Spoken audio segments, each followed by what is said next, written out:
Get the fuck out of me. Welcome to the Full Court Entertainment Podcast. I'm your host, Shedeur Moore. That's my guy, Charles Jackson. How you doing, brother? Doing all right, man. It's a beautiful Thursday. How you feeling, dog? It's a good day. Next week, football starts. Yes, sir. Fantasy football. Basically, everybody's fantasy football starts this weekend. You know, in the Dynasty League, I got to defend my crown.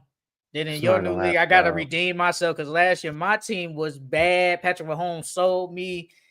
Now I'm in this new league, winner takes all. That's a cool little 1800 right there, man. That's a cool little 1800. Hey, man. I just gotta do good, man. If I draft good, everything works out perfectly fine. But everything's all well, man. But let's get it started, bro.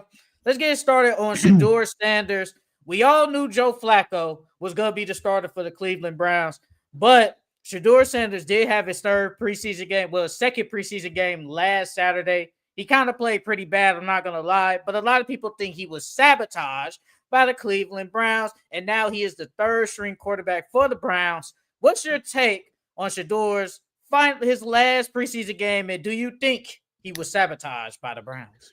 Um, I think he played bad. He definitely played bad. But at the same time, you also can't have any excuses. You know what I mean? So even if they quote unquote did sabotage him, you were still out there with the third and fourth stringer guys that's gonna get cut. And you were going against other guys that were gonna get cut. So you still needed to perform regardless. But I didn't get why they had Joe Flacco in after Joe Flacco threw that touchdown. I don't understand why they still had him in. I don't, me personally, yeah, you probably had him in so he can get the reps in with the ones and twos and stuff like that, the ones, so he could have some type of chemistry going into the season. But after he threw that touchdown, he should have been out. Why did he even throw anymore after that? And then when Dylan Gabriel came in, like you could just tell the different play calling that they did with Dylan Gabriel and Flacco versus Shedeur. You know what I mean? But I thought Shedeur was holding on the ball too long, especially in that fourth quarter. He took 2 sacks that he didn't even have to take. And I get he was trying to make a play so he could put something good on film, to make himself look good to the coaches. But at the same time, bro, you taking sack losing yards. I think he lost 41 yards, got sacked 5 times, lost 41 yards. So I mean, yeah, you played good that first game, and even though you out there with the guys that's getting cut, you still got to put something good on film.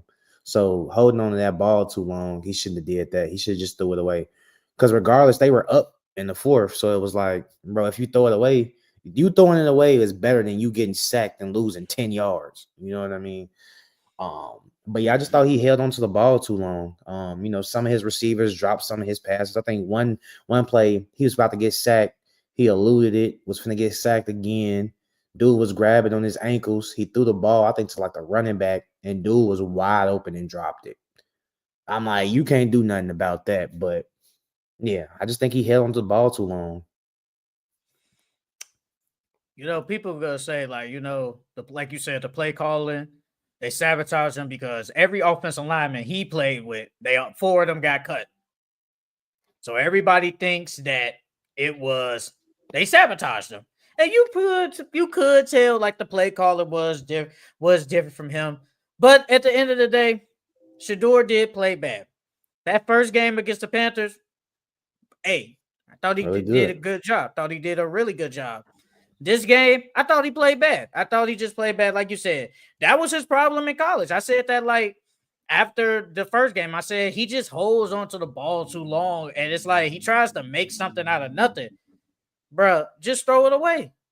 Just Mm-hmm. throw it away. And the thing is, he goes back. He just keeps going back, then trying to do something.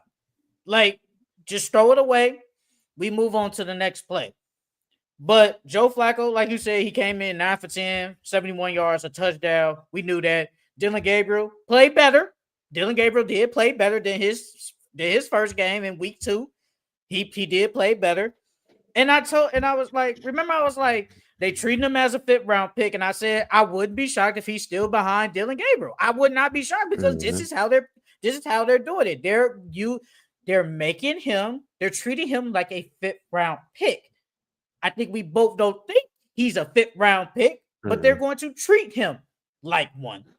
So it's like all of this is not shocking, but I do agree. At some point, he will play in the regular season.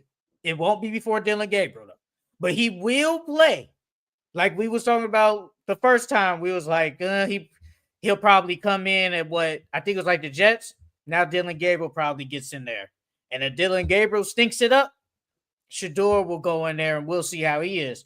But this is not shot. I don't think he was sabotaged. I just think that he just played bad, and it's a coincidence that the offensive line you played with, everybody got cut. Like I think it's that's a little bit of both. I think he got sabotaged a little bit due to play calling because they know that those guys weren't gonna be able to hold them blocks. So if you knew that, why weren't you throwing in some screen passes, some quick passes, like stuff to get the ball out of his hands early and quickly? But they didn't do that at all. And if they did, it was like a couple of plays. So, but at the end of the day, Shedeur still got to perform. So, did you see that little interview with Eric Dickerson when he said that a real good source told him that they told every team to not draft him. They told every team not to draft him. We're gonna make an example out of him. And I'm like, bro, what did he say in them meetings with these teams that they basically said we're not drafting you? What did he say? Like, I don't know. I low-key think it's his persona, it's his aura. Like to them, he probably comes off as cocky, and not humble. So he's like his pops. His pops love to talk shit, but he can back it up. You know what I mean? And so I think they didn't like that. I don't think they liked his bravado. I don't think they liked it at all. I think Kevin Stefanski is a good coach. He's a 2-time coach of the year. But deep down, he don't want that man on that team. And I think it's probably not because of play. I just think that it's a distraction. It's a distraction, and it's like it's forced. It's like we gotta play him. We gotta give him some reps. But he's saying, hey, look, we not gonna play him if we don't think he's good enough. We're gonna let him run with the threes. Not even the twos. Definitely not even the ones. Now, does Andrew Berry, the GM for the Browns, did he want him? Probably. I don't know. I forgot the owner's name. Did he really want him? I don't know. But overall, I mean, Shedeur just got to play better. He just got to play better football. I think he will. I think just sitting on the bench is gonna be good for him. Learn from Joe Flacco. Joe Flacco is a decent quarterback. I mean, he's okay. He's an okay quarterback. He ain't amazing, but you can learn from somebody by him. It's just gonna take a little bit longer. And then we just can't be like out here just saying like, man, they doing you bogus, bro. They doing you bogus, bro. It's okay that he just didn't play the best. It's okay. Hey man, what pick you got in fantasy? I got the second pick. Who you picking? It ain't got nothing to do with me. I'm like 8th. So who you picking? Who you thinking about picking? I might go. Well, depending on who go 1. I either might go, Bijan, Jamar, Jetta, or CD. So Chase, you think Chase gone? No, I said depending on who go. You did just say before we got on Chase. You think so? Depending on who go first. If Bijan go first, I choose between CD, Jetta, and Chase. And then if Chase go first, I'm gonna choose between Bijan, CD, and Jetta. Saquon don't get no love.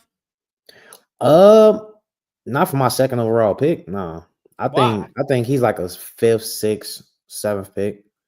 Why? I think he's gonna regress this year. I don't think he's gonna do the same thing he did last year, bro. He still is a top 3 running back, but I don't think he's gonna do. He's a top. I don't think he's gonna do what he did. What about Jahmyr Gibbs? That's your guy. Yeah, that's my boy. But second overall, I'll probably take Jahmyr with like the 4th or 5th pick. Hey, Jahmyr, Hey, Jameer cold, bro.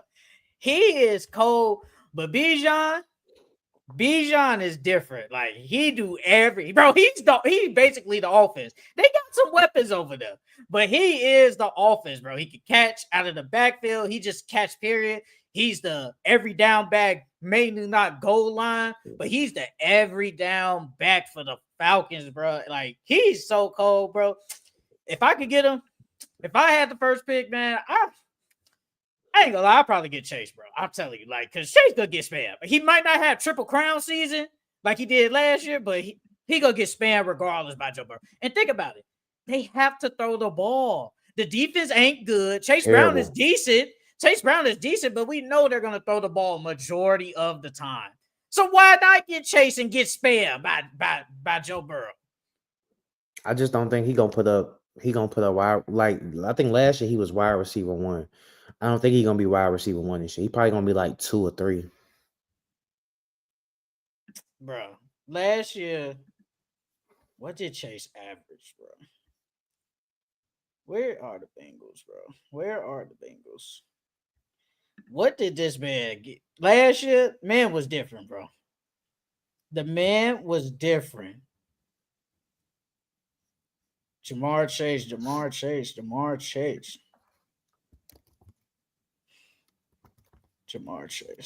Bro, Jamar Chase gave you 1,700 yards, 17 touchdowns, bro, and 127 receptions, bro. I ain't say he gets 17, but he could get you at least 13 to 14. He could get you that, bro. And he could probably get you 13 touchdowns. That's a wide receiver 1. That's the best wide receiver in the league, bro. Hey, ain't nothing wrong with Jettis, CD. He got George Pickens now, so now you can't double him. And then you got JJ, and was it Jordan Addison? He's hurt, so he gonna Jefferson is suspended. Jefferson is gonna have to get spammed too. So I mean, you can't go wrong with neither one. Man, Jettis, like I said, man, like in not fantasy, but in the best wide receiver in the NFL to me is Jettis, bro. Jettis is different. Imagine if he would have had Joe Burrow. Well, he did have Joe Burrow in college. So. I'm talking about NFL. Oh, I mean, it'd be different, but bro, Jettis has had the best quarterback he's played with is Kirk Cousins. He's had damn near mediocre play. He's still been putting up 1,000 yards every year. Like he just don't get the touchdowns as much as Jamar Chase, but Jettis is one in my opinion, bro. Jettis is the best wide receiver in the NFL.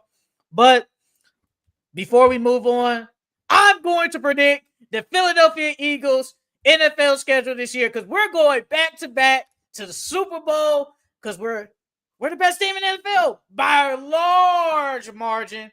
So Charles is going to name the games, and I'm going to predict the schedule. Okay, first game of the season, we got Cowboys at Eagles. Eagles, bro. We're taking that. We beating these guys on Thursday night next week. Eagles. Week 2, we got Eagles at Chiefs. That's gonna be a good game, bro. Super Bowl rematch. We're at the Chiefs. We get the W, bro. I think we could beat the Chiefs, bro. So y'all starting 2-0. Yes. Week 3, Rams at Eagles. The Rams, look, last time our defense stepped it up in the snow. We get the W, bro. We beat the Rams again. All right, 3-0. Week 4, Eagles at Buccaneers. We take the L. We cannot beat Tampa to save our lives. I don't know what it is with that team, but we cannot beat Tampa Bay. We take the L on this one. All right, 3-1. Then you got week 5, Broncos at Eagles. That's gonna be a good game. Broncos damn near got top 3 defense in the league, but we got top 5 defense in the league, bro. We get the W. We beat Bo Nix and the Broncos. All right, 4-1. And then week 6, you got Eagles at Giants. Oh, we beating the Giants. 6-1. We beating the Giants. What's this week? What? Week 8? Eagles at Vikings. Eagles at the Vikings. That's gonna be a good game. Vikings got good defense. I think we take the hill. I think we lose the game against the Vikings. 6-2. Week 9, Giants at Eagles. W. We beating the Giants. We sweeping the Giants this year. We sweeping them. All right, 7-2. Then you got Eagles versus Packers. A rematch. At Packers. Yep, at Packers. A rematch in the divisional round. They the assholes that tried to ban the tush push. We beating their ass. We beating the Packers, bro. They tried to ban. So you guys are going 8-2 so far. Yes. Do you not know that team? Then we got the Lions at Eagles. That's gonna be a good game. Woo! Lions at the Eagles. Lions got a good offense. Defense is okay. We lose. No. We lose that game. I think we lose to the Lions. So y'all gonna go 8-3. All right. Eagles at Cowboys. We beating the Cowboys, bro. We beating the Cowboys. 9-3. I'm not worried about them. Bears at Eagles. Oh, we beating the Bears, bro. I'm not worried about them, bro. I'm not worried about them. 10-3. I'm not worried. Eagles at Chargers. That is gonna be a good game in LA. Chargers got a good defense. I say we lose that game. So 10-4. Raiders at Eagles. We win. We beat the Raiders. 11-4. Eagles at Commanders. We lose that game. We lose against 11-5. Eagles at Bills. Now that's gonna be a good game. I say we lose that game. I say we lose that game against the Bills. So against the Bills. Yeah, 11-6. And so then Commanders at Eagles. We beat the Commanders. So 12-6. You got them going 12-6 then. Hey man, you know that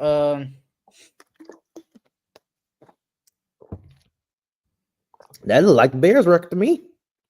No.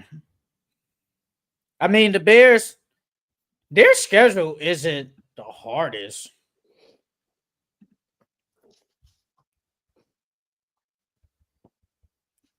That's 18 games? Yeah. 12-6, yeah. They only play 17 games.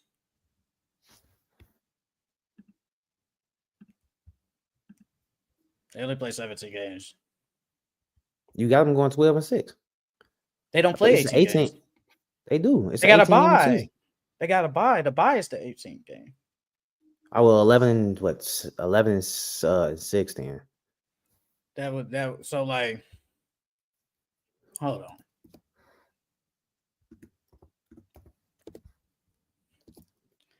Because Cowboys, you said Cowboys, Chiefs, Rams, Bucks, Broncos, Giants, Vikings, Giants again, Packers, Lions, Cowboys, Eagles. 1, 2, 3.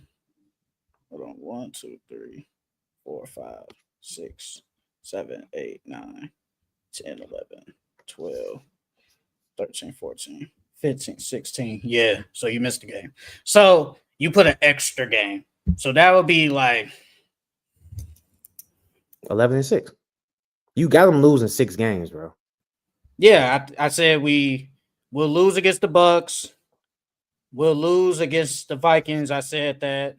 Commanders. That's 3. We'll lose against the Chargers 4. And we lose against the Bills. And you say the Bucks? Yeah, I said the Bucks. So I said Bucks. Vikings will lose. I think I said Lions. Yeah, I said we'll lose against the Lions. That's 3. Chargers is 4. Commanders and Bills. So it'll be 11-6. So it's the same. So 11-6. Because you said 12-6, and I was like, no, they don't play 18 games. They don't play 18 games. But yeah, so 11-6, the Philadelphia Eagles go to. Look, man, we got everything. But there are going to be games we lose. We are going to be some games we lose. When we play the Bears, I know we're going to whoop ass. We are going to whoop some ass. But let's move on, man. Let's move on to our first over-under win totals for this NBA season. We're going to do this for 5 weeks. So we'll pick 3. I'll pick 3 West teams, 3 East teams like I did last year. So let's start it off. For the first team, I got Let's go with the Milwaukee Bucks. Over under 42.5 wins. Over under 42.5. I ain't gonna lie, I got under. I think they could go 41 and 41. 125. No Dame. No. Everybody back, man. I'm gonna go over. They could get 43 wins. I think they can get That's 43 wins. Giannis. That's Giannis. That's just Giannis is just so great that he could just will his team. But bro, you got they got 48 games last year, so I think they can get at least 43 wins. I think they'll go but at least last year they did have Dame for something. Now at the end, Dame wasn't there, blood clots. I understand that, but there is no Dame. There's no legit second option for them. Like their second option is either Miles Turner, Kyle Kuzma, or if you think Kevin Porter, that's your second option. Picking between them three. At least last year, Dame, we know what Dame is. So unless I think you said last week you think Kevin Porter Jr. gonna have a breakout. So unless you think Kevin Porter go out here dropping 20, close to 20 at least, hey. I think Miles Turner, we know who he is. Kyle Kuzma, we know who he is. I just can't see them getting over. That team ain't that good. It's not that good of a team, bro. But Giannis is great, so I understand. Giannis is great. Hey, man. Hey, fantasy guys, don't give Charles number 1, bro. Yeah, that's crazy. Have you ever had the first pick? Nope. Never. Well, I mean, if you get first pick, we know who you getting, so it don't matter to me. You get Jokic. Oh yeah. Jokic. Like, bro, Jokic. Bro, I tell Aaron. I would want to take Wemby. But I'm just scared Wemby gonna get hurt, bro. Okay, I'm just so scared he gonna get hurt. You still think Wemby is better than Jokic fantasy wise? I think he can be without them blocks, bro. Because blocks in our leagues count as a lot. So if Wemby out there getting 6-7 blocks, bro, and then now he got a better team, so he gonna be passing the ball. But Jokic, assists, dominant on the boards, always gonna give you at least 26, 27 points. Bro, the man what was that? I think it was last year or the year before. He averaged 80 fantasy points. Man. Come on. Bro, come on. He's arguably the greatest fantasy player ever. He's up there with him and Houston James Harden. Hey, Houston James Harden was different. Westbrook, triple-double Westbrook. I don't know about this one, bro. I don't know about this. Jokic is different, but he's a big too, so he always gonna get the boards. He always gonna get them rebounds. But let's move on. Another West team we got. Memphis Grizzlies over under 40.5 wins. 40.5. Hey, did you write down so we can come back and see? Did you write down if I had them over or under? I'll go back and look. All right. You said the Grizzlies 40.5. 41 wins. Ooh. You gotta look at that team, man. Yeah. And then Jaren Jackson might be out to start the season. I'm gonna go under. What about 37? 38? Yeah, I was gonna say about 38, 39.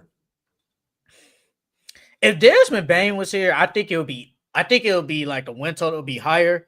But I still probably picked if Desmond Bane was here, I picked the over. I mean, I just don't know who that third option is. I just don't know. He hurt. Jaren Jackson's hurt right now. So 40.5. Can they get 41 wins? That's basically the Kings last year. The Kings had 40 wins last year. So can they be better than the Kings from last year? With this team? Oh, this team's different though.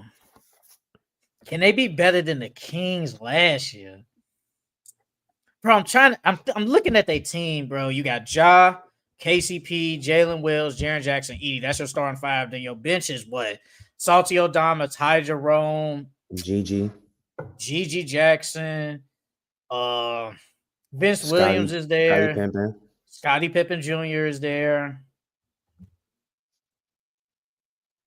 That team don't sound like 41 wins. That's like a 38, 39 win team, bro. That's a team that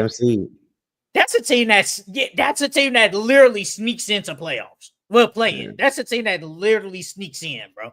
I have no faith in that team. I really don't. Like, people love Ja Morant, bro. Like, I get it. He's a really good player, bro. But I just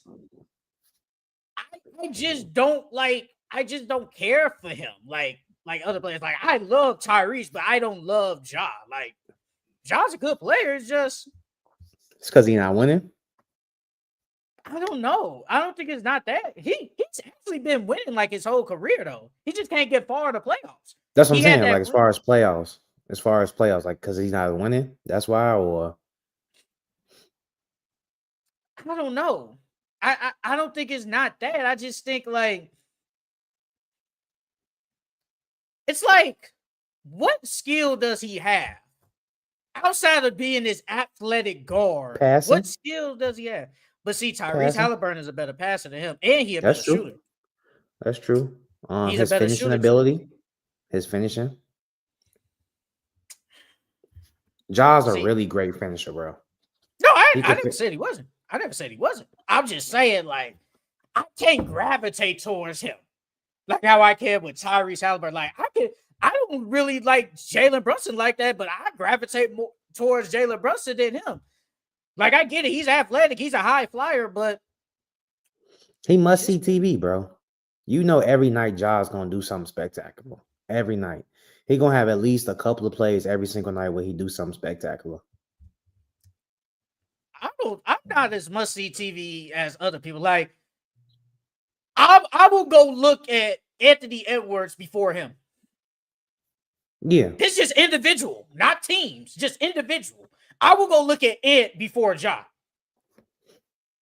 Like, I just will. I just will. Like, Ja, but it's like, I'm not rushing home. Hey, y'all, Ja Morant is. No, I'm not doing that.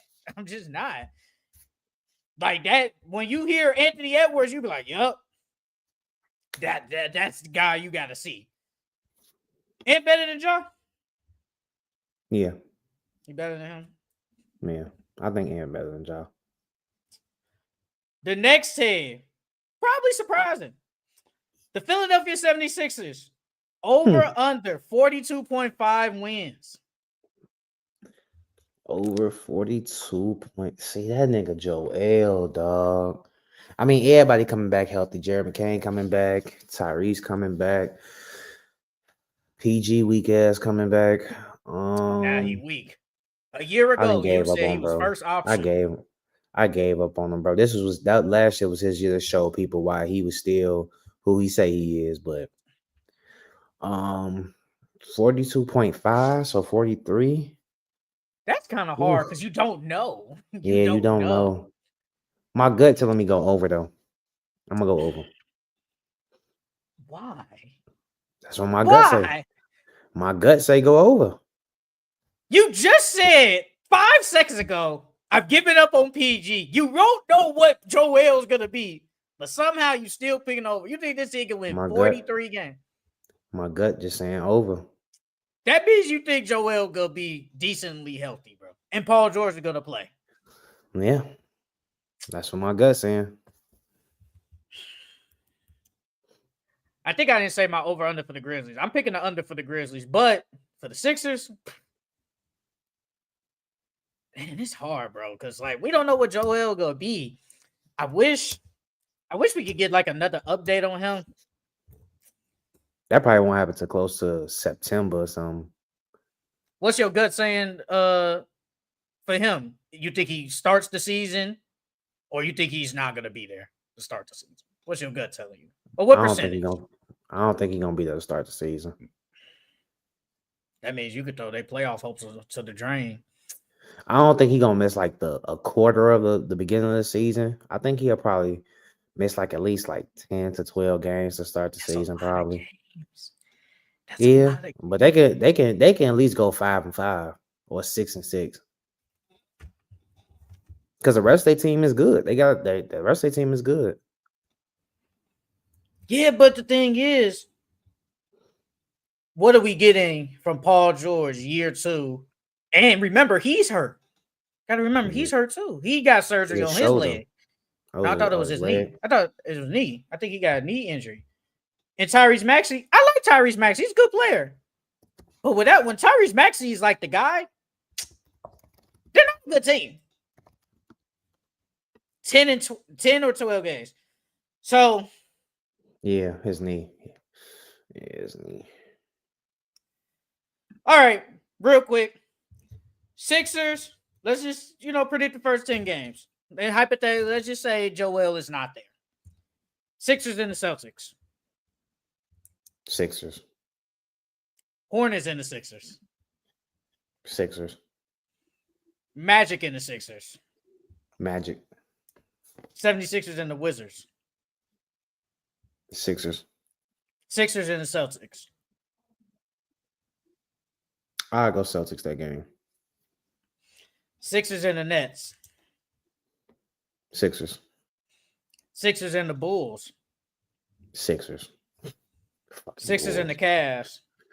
Cavs. Raptors and the Sixers. Raptors. Sixers and the Pistons. Pistons. Celtics and the Sixers. They getting these games out the way. Yeah. I'm gonna go Sixers. Then Sixers and the Pistons. That's 12 games. Pistons. What's that like? I think like 6-6, right? Because I got them losing against the Pistons twice. They got some I got them easy losing against the W's. Pistons twice. I got them losing against the Celtics, the Raptors. They faced the Raptors, Bulls, Nets. I think you gave, and the Wizards. That's 4 wins right there.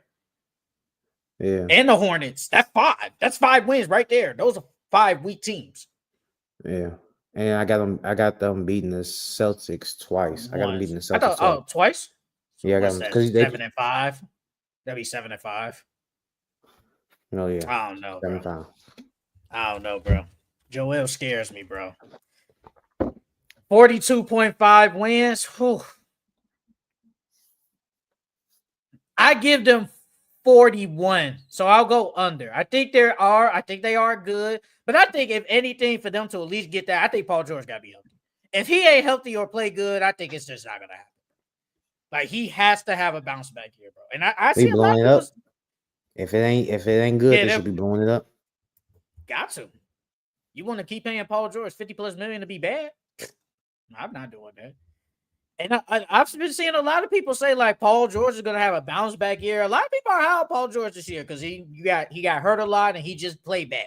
So a lot of people are, like, rooting for Paul George to be back. But if he ain't healthy, bro, they ain't going nowhere.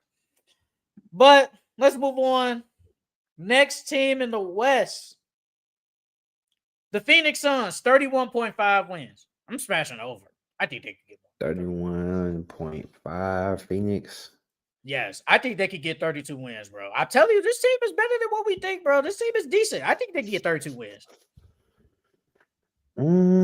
Yeah, I'll go over. Like, Devin Booker's good.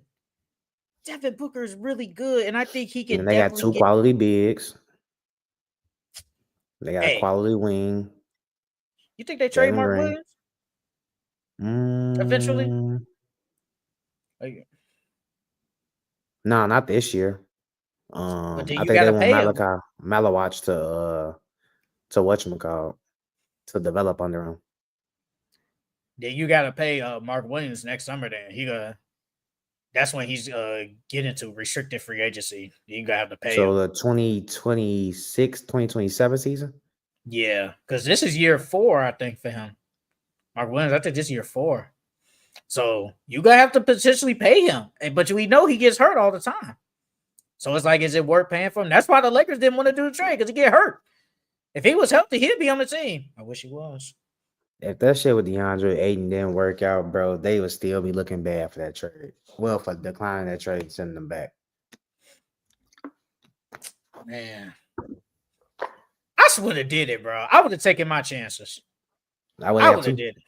I would have did it, bro. Like, you need a big man to go with Luka, and he's young. But I get it. Like, he gets hurt every year, and it's like, will he hold up in the next, say, 5 years? I don't know. Like, I really don't know. But I would have took my chances because all they did was just give up Dalton Connect and a first round pick. Dalton Connect probably gonna be out here fighting for minutes now. I would have did it, but I'm smashing over, bro. I think the Suns can get I think they could get 32 wins. I think people are sleeping on them. And if Jalen Green, hey, Jalen Green gonna put up like at least he always averaged what 20, 21. Hey, Jalen Green, you know what? Don't say 25. Do not say Hey, 25. you don't think he get 25? No. You don't think he get 25? No. At most, he'll probably get like 23. I don't think he's getting 25. Hot take: Jalen Green averages 25, and we gonna do hot takes closer to the year, closer to when the season start. But right now, I think Jalen Green can give me 25. Him and Booker gonna be. Devin Booker gonna give me what 27, 28. Jalen Green can give me 25, bro. We gonna Give me see. 25. All right, last team in the East.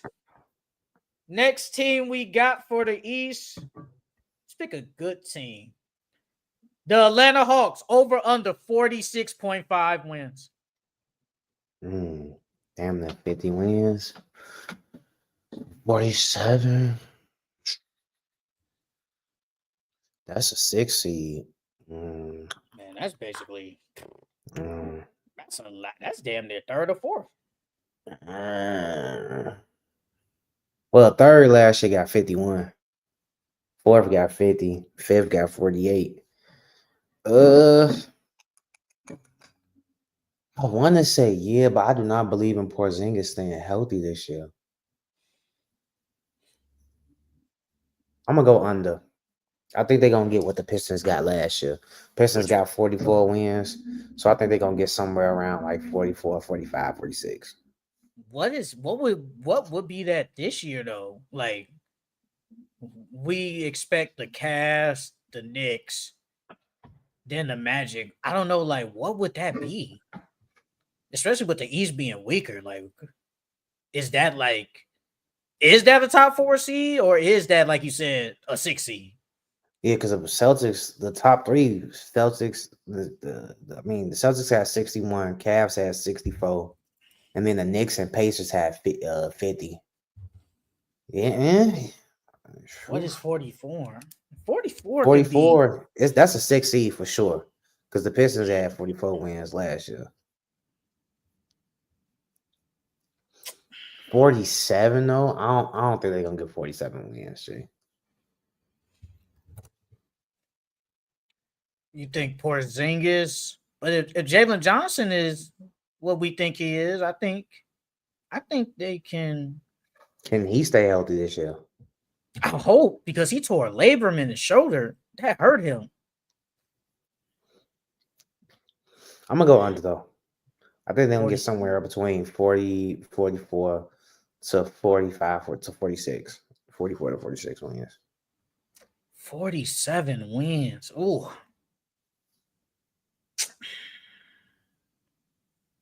That's hard. I feel like if they would have did like 44, I would have said yeah. yeah, I was thinking there. Like if they would have did like 43.5, I would have did it. But 47? Because what were they last year? What were they last year? I mean, last year it was 40 and 42. 7 more wins. Can they get 7 more wins? I think they can get like 5 more. Damn. Think they can only get 5 more in a weaker East?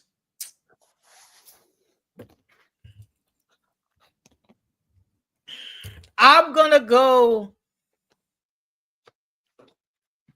I go over. I think this team is good enough to get at least 7 more wins, bro. Because the East is weaker, so like hypothetically, you have to.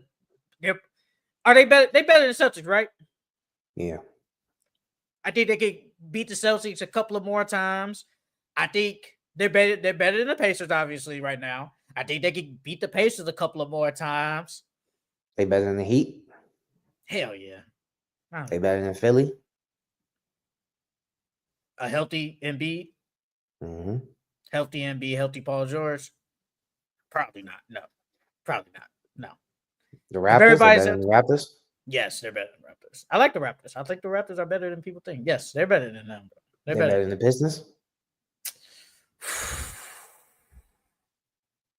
You know, hey, Pistons are a good team now.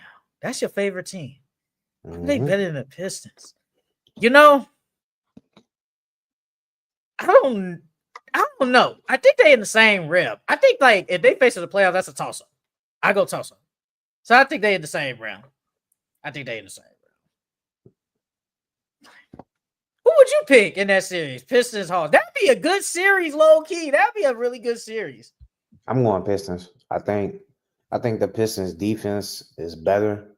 And I think because the key factor, the X factor in that series would be Jalen Johnson. I think they could lock Jalen Johnson up. I think they could lock him up. I think they got the defense and the personnel to lock him up. They gonna put a sore on him? Nah, Sir gonna have to guard. Sir gonna have to guard Trey. They probably put Cade on Jalen Johnson. Because Cade is the only other big mother out there. Because you're gonna have to put Durant on well, it depends on who they start. If they start Okongwu and Porzingis, then I don't know how matchups gonna really work. But if they just start Porzingis and bring Okongwu off the bench, Jalen gonna have to guard Porzingis. Aren't they low key a smaller team than them though? Wouldn't they be smaller? Yeah. Aren't they kind of smaller? They would be a smaller team. But they scrappy though. Cade can guard Jalen Johnson. He can guard Jalen Johnson. Cade got to take advantage, bro. Like, I think Cade would eat. He just got to cut the turnovers. They gonna put Dyson on him. Oh yeah. Oh. And for the Pistons, if Jaden Ivey's still there, he gonna be the X factor. Because if Jaden Ivey going crazy, who you gonna have to guard him? Zachariah Ricochet? No. Hey, Dyson on Cade? Hey, Dyson. Cade. I think Cade gonna do what he gotta do though, but man, he can't turn hard. He can't turn that ball over, bro. Like he turned the ball over too much against the Knicks. If he cut his turnovers, it probably would have been different. I go over. I think they could get 7 wins. So we had Hawks, Grizzlies, 76ers, Suns. Who was the other team? Who was that first team that I had? I don't know why I didn't write it down. I mean, scratch it off. Who's that first East team? I can't think of it. Hawks. Oh, it's the Bucks. So Bucks. Here we go. 1, 2, 3, 4. Okay, we're back. Last West team.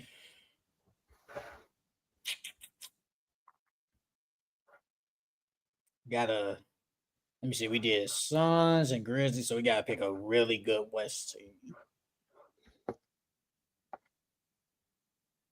Let's go with Warriors. Over under 45.5 wins.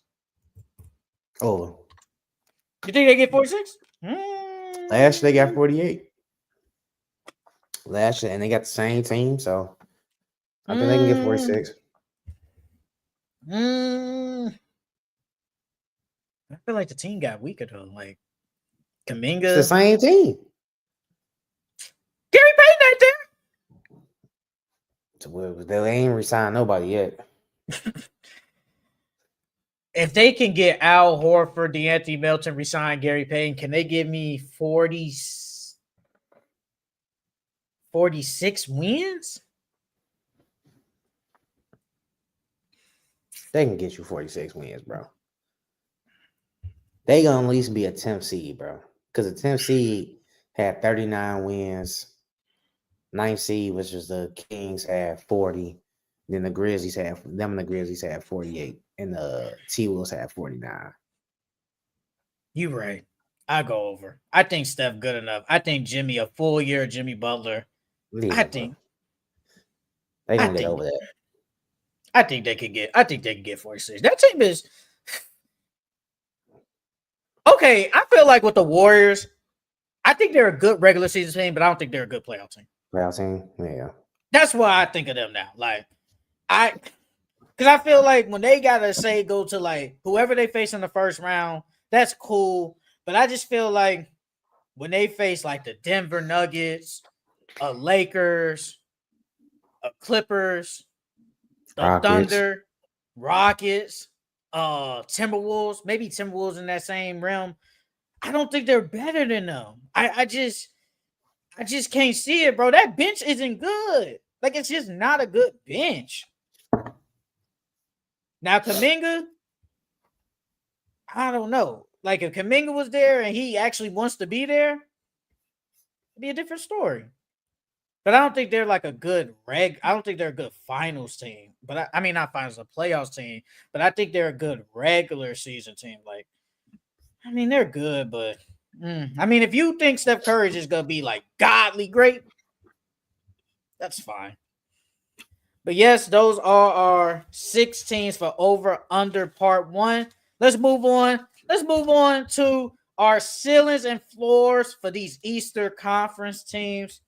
Let's start it off, Charles. Let's start off with the Cavs. Of course, I'm doing it in order from the standings. What's your ceiling and the floor for the Cleveland Cavaliers? With their new additions, I feel like the ceiling is finals. Like you guys, low key have to get to the finals this year. And they floors the second round. I feel like that's how it always is for Donovan Mitchell and wow. his floor is the second round. I know he's gonna at least get to the second round for sure. Yeah, so they ceiling is the finals and floor is the second round. So is it just because of Donovan Mitchell is the second, but no, not the team? Like I feel like the team, they're gonna obviously get past the first round, but we haven't seen Donovan get out the second round yet. So that's his floor. His floor is he's gonna always at least get to the second round. But you know, if he's gonna do better than that, I think they ceiling is the finals. If they get past that second round, I think they can make it to the finals. It's always just that hump he can't get over. He can't get over the second round. Man, but now he got Coco, bro. He probably get past that. Man, look, bro. Their ceiling is the finals, and that floor is the Eastern Conference Finals. If they don't make it to the Eastern Conference Finals, bro, I damn near gonna say it's a failure. Because, bro, this is the opportunity for you guys to get far. Last year, we talk about it all the time. Yes, you blew it against the Pacers. But gee, I know this team was kind of built from the ground up. Mm-hmm. But man, if this was any other team, bro, you damn near say that's a super team, low key. Jared Allen, good center. Evan Mobley coming to his own, bro. One of the best power forwards in the league. Darius Garland, one of the best young guards in the league. Donovan Mitchell, top 3 shooting guard in the league. Like this team is stacked. And they got some quality role pieces. Max Yes. Strus is a quality role piece. He just hurt his foot, man. He gonna be gone. Yeah, I mean, I don't think it's gonna really hurt him though. Hey, they missed that shooting though. That shooting mean a lot though. He brings the shooting. You gonna miss that, Max. They still got Sam Merrill. They still got Sam Merrill. He a really good shooter. No, he is. Lonzo. Larry Nance. You talk about him a lot. DeAndre Hunter. A little bit. Yeah. So that team is good enough, bro. I feel, bro, if you lose in the second round again, at this point, bro, it's just like you cursed. Is Donovan cursed? I was just gonna say, is he cursed? You cursed. Cause, bro, there ain't no way you have all these good teams, but somehow can't get past, bro. This is the year. Nah, second round ain't good enough, bro. Second round ain't good enough. It's just not. It's not good enough. Y'all got to get better. Y'all, like, I think everybody is high on them to get far in the playoffs. So, Eastern Conference Finals at least. Now, hypothetically, if you go against the Knicks, it's cool. Nah, bro. You can't be losing the other team, bro. So if they lose hypothetically to the Sixers, that's not good, bro. Because Sixers can't even get past second round. I'm tired of seeing all the jokes with Joel Embiid. Man, we seen this before Joel Embiid make a conference finals. It's like, damn. But let's move on. The Boston Celtics. What's your ceiling and floors for them? For the Boston Celtics, my ceiling for them this season, first round. And floor play-in. I think they're gonna at least make. I think they're gonna at least be competitive enough to make the play-in. And if they get past the play-in, first round, but they getting bounced in the first round. They getting bounced in the first round. They saying Jason Tatum might come back next year. Don't you think that will up it? Wait, what is it? What's your ceiling? The first round. Don't you think that should up it then? It depends if he comes back or not. He's not. It's not for certain thing. Hey man, he got braids man. This is based off if he's not coming back. If he's not coming back, that's their ceiling first round. Hey man, he got the braids now, bro. He got them R. Kelly ass braids. Yeah, man, he got the. Yeah, I ain't fuck with them braids, bro. I ain't fuck with them. I had them second round. Jaylen Brown. I think Jaylen Brown gonna be out here averaging 28 points per game. That's what people saying. Derek White. What? If he has a crazy year, you think he requests a trade after this season? Like, say he's averaging at 27, 28. Because now we've seen that Jaylen Brown can be a number one guy, even though that team is weak. But we've seen what he's like as the number one guy. You don't think he would want to go to his own team after that? I don't think so, bro. I think he likes to just win. I think you will request a trade? Oh, you one of them. Man, look, it depends on what team. First off, the team I go to has to be a competitive team. That's first and foremost. So, and if I'm him, I'm staying in the East. If I'm him, easier path. Unless you go to a West team and they trade for you and they still got a good team, like how the Rockets did with KD. So if you can go to a team where they barely giving away anything, but we know the Celtics gonna tax. So. But what East team? What's an East team that like at least a good team that he could go to? Magic. What's a good East? Flip they already got people though. Flip France. Oh, you want to flip? Flip France. Number one. He won't even be the number one. Flip France. I think. I mean, between him and Paulo, I'm taking Paulo, bro. I'm taking Paulo, bro. No, I'm not saying as far as talent. I feel like it'll be a toss up as who gonna be the first option. I think it's gonna be one of them 1A, 1B things. Or he can go to the Hawks. He can be the number one there at the Hawks. And who you got to give up for him though? He making $50 million. Are you giving him Jalen Johnson? Okongwu, they need a big, so Okongwu can go. They gonna need a big. They're not giving up Dyson. They probably give up Zachariah. But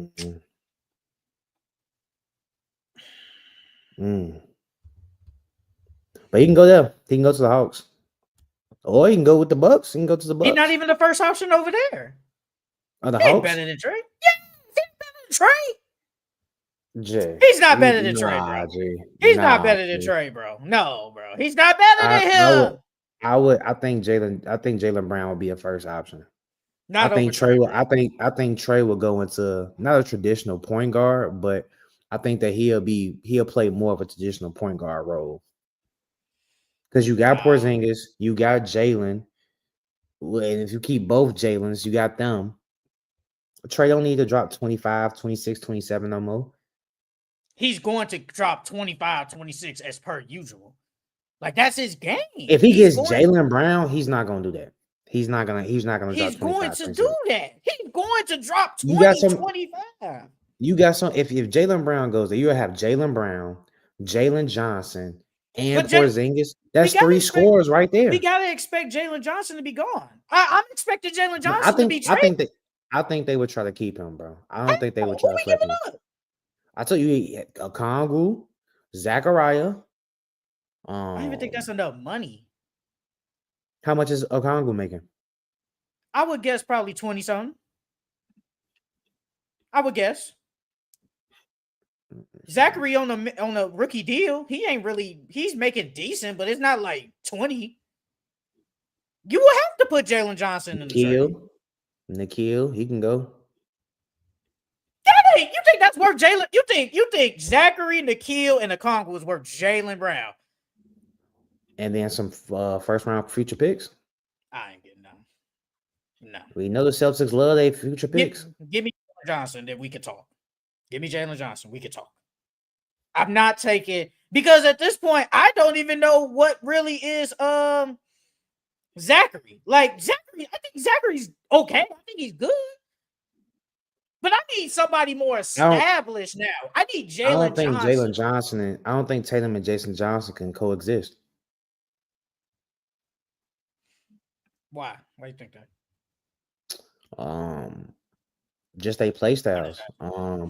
Just they play styles. I don't think they can really, unless Jalen Johnson becomes a better shooter.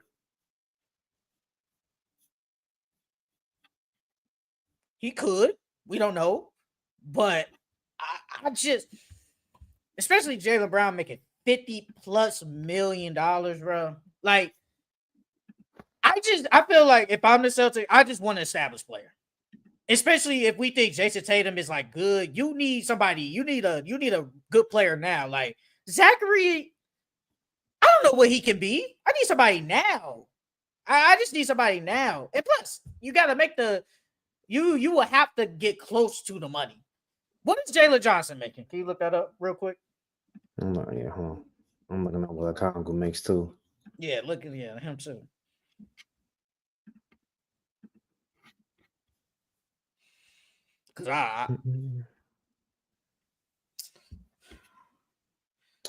Terrell Minor, what's up, brother? What's up?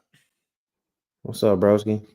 He'll be making 16. That ain't nothing. He'll be making 16. Jalen Johnson. I mean, that's nothing. Jalen Johnson, boom. You got to be close to like at least 20 something. He'll be making 30. So we got 30. So that right there is 45. Them two right there is 45. Who, Jalen Johnson, right? Yeah. But you don't want to give him up. You don't want to give him up. I want to keep him. How you gonna finesse the finesser? How you gonna finesse Brad Stevens? they do be finessing. They definitely be finessing. How you gonna do that? Bro. We gotta figure something now, dog. Hold on, let me see. Hawks. So they roster. You can't finesse the finesser. Something now, dog. Nah, bro. You not gonna finesse Brad Stevens. You ain't gonna do that. You ain't gonna finesse Brad Stevens. We gotta figure something out. Nah. I want Jalen Johnson. You ain't gonna be out here giving me no Okongwu, no Nikhil. Come on, man. You think you slick? No. Zachariah he'll be making, I think, 15 that following year, or 13 and 15. Let me see. Because he's making 13 right now. You think you slick? I'm telling y'all, bro. Trump be trying to finesse. He be trying to finesse. Talk about some, man. I think they could get. I think they don't have to give up Jalen Johnson. So that 2026 7 season, he'll be making 13, and the following season he'll be making 17. But we gotta try and do it now. But we gotta make the money match. Yeah, give me Jalen Johnson. You would have to. That's the only way. In order to make it work, you have to be Jalen Johnson, Okongwu, and then probably like either that rookie that they just drafted, a Kobe Buffkin, somebody like that. Because they're not going to take Porzingis again. Yeah, hell no. He gonna be a free agent anyway. Why would I trade for him? He'll be a free agent. I'm not getting him back. So you think you slick, brother? You better give me Jalen Johnson. They got to find a way to keep Jalen Johnson though. What? But even if he don't trade Jalen Brown and Porzingis, bro. Trey is just one of those where he's not just gonna take a step back. He's gonna keep doing him. If he's been dropping 26 all his career, he ain't just gonna drop from 26 to like 23, 22. He gonna keep dropping 26. I think both of them, him and Jaylen Brown, could both give me, say, 26 points per game. Or Trae Young is a more ball dominant. Like he's more ball dominant. I mean, I know Tatum and Brown, but we seen it with Tatum. Tatum has always just been whatever y'all think. Jaylen Brown better, doesn't matter. But Tatum has always just averaged more than him. How come Trey can't do that? How come Trey can't average more than Jaylen Brown? When we seen it. Like, I just think once Trey gets all them, because if you gotta think about it right now. On his team right now, he's low key the best scorer, the only person that can go out there. Probably Jalen Johnson, who can go get their own bucket.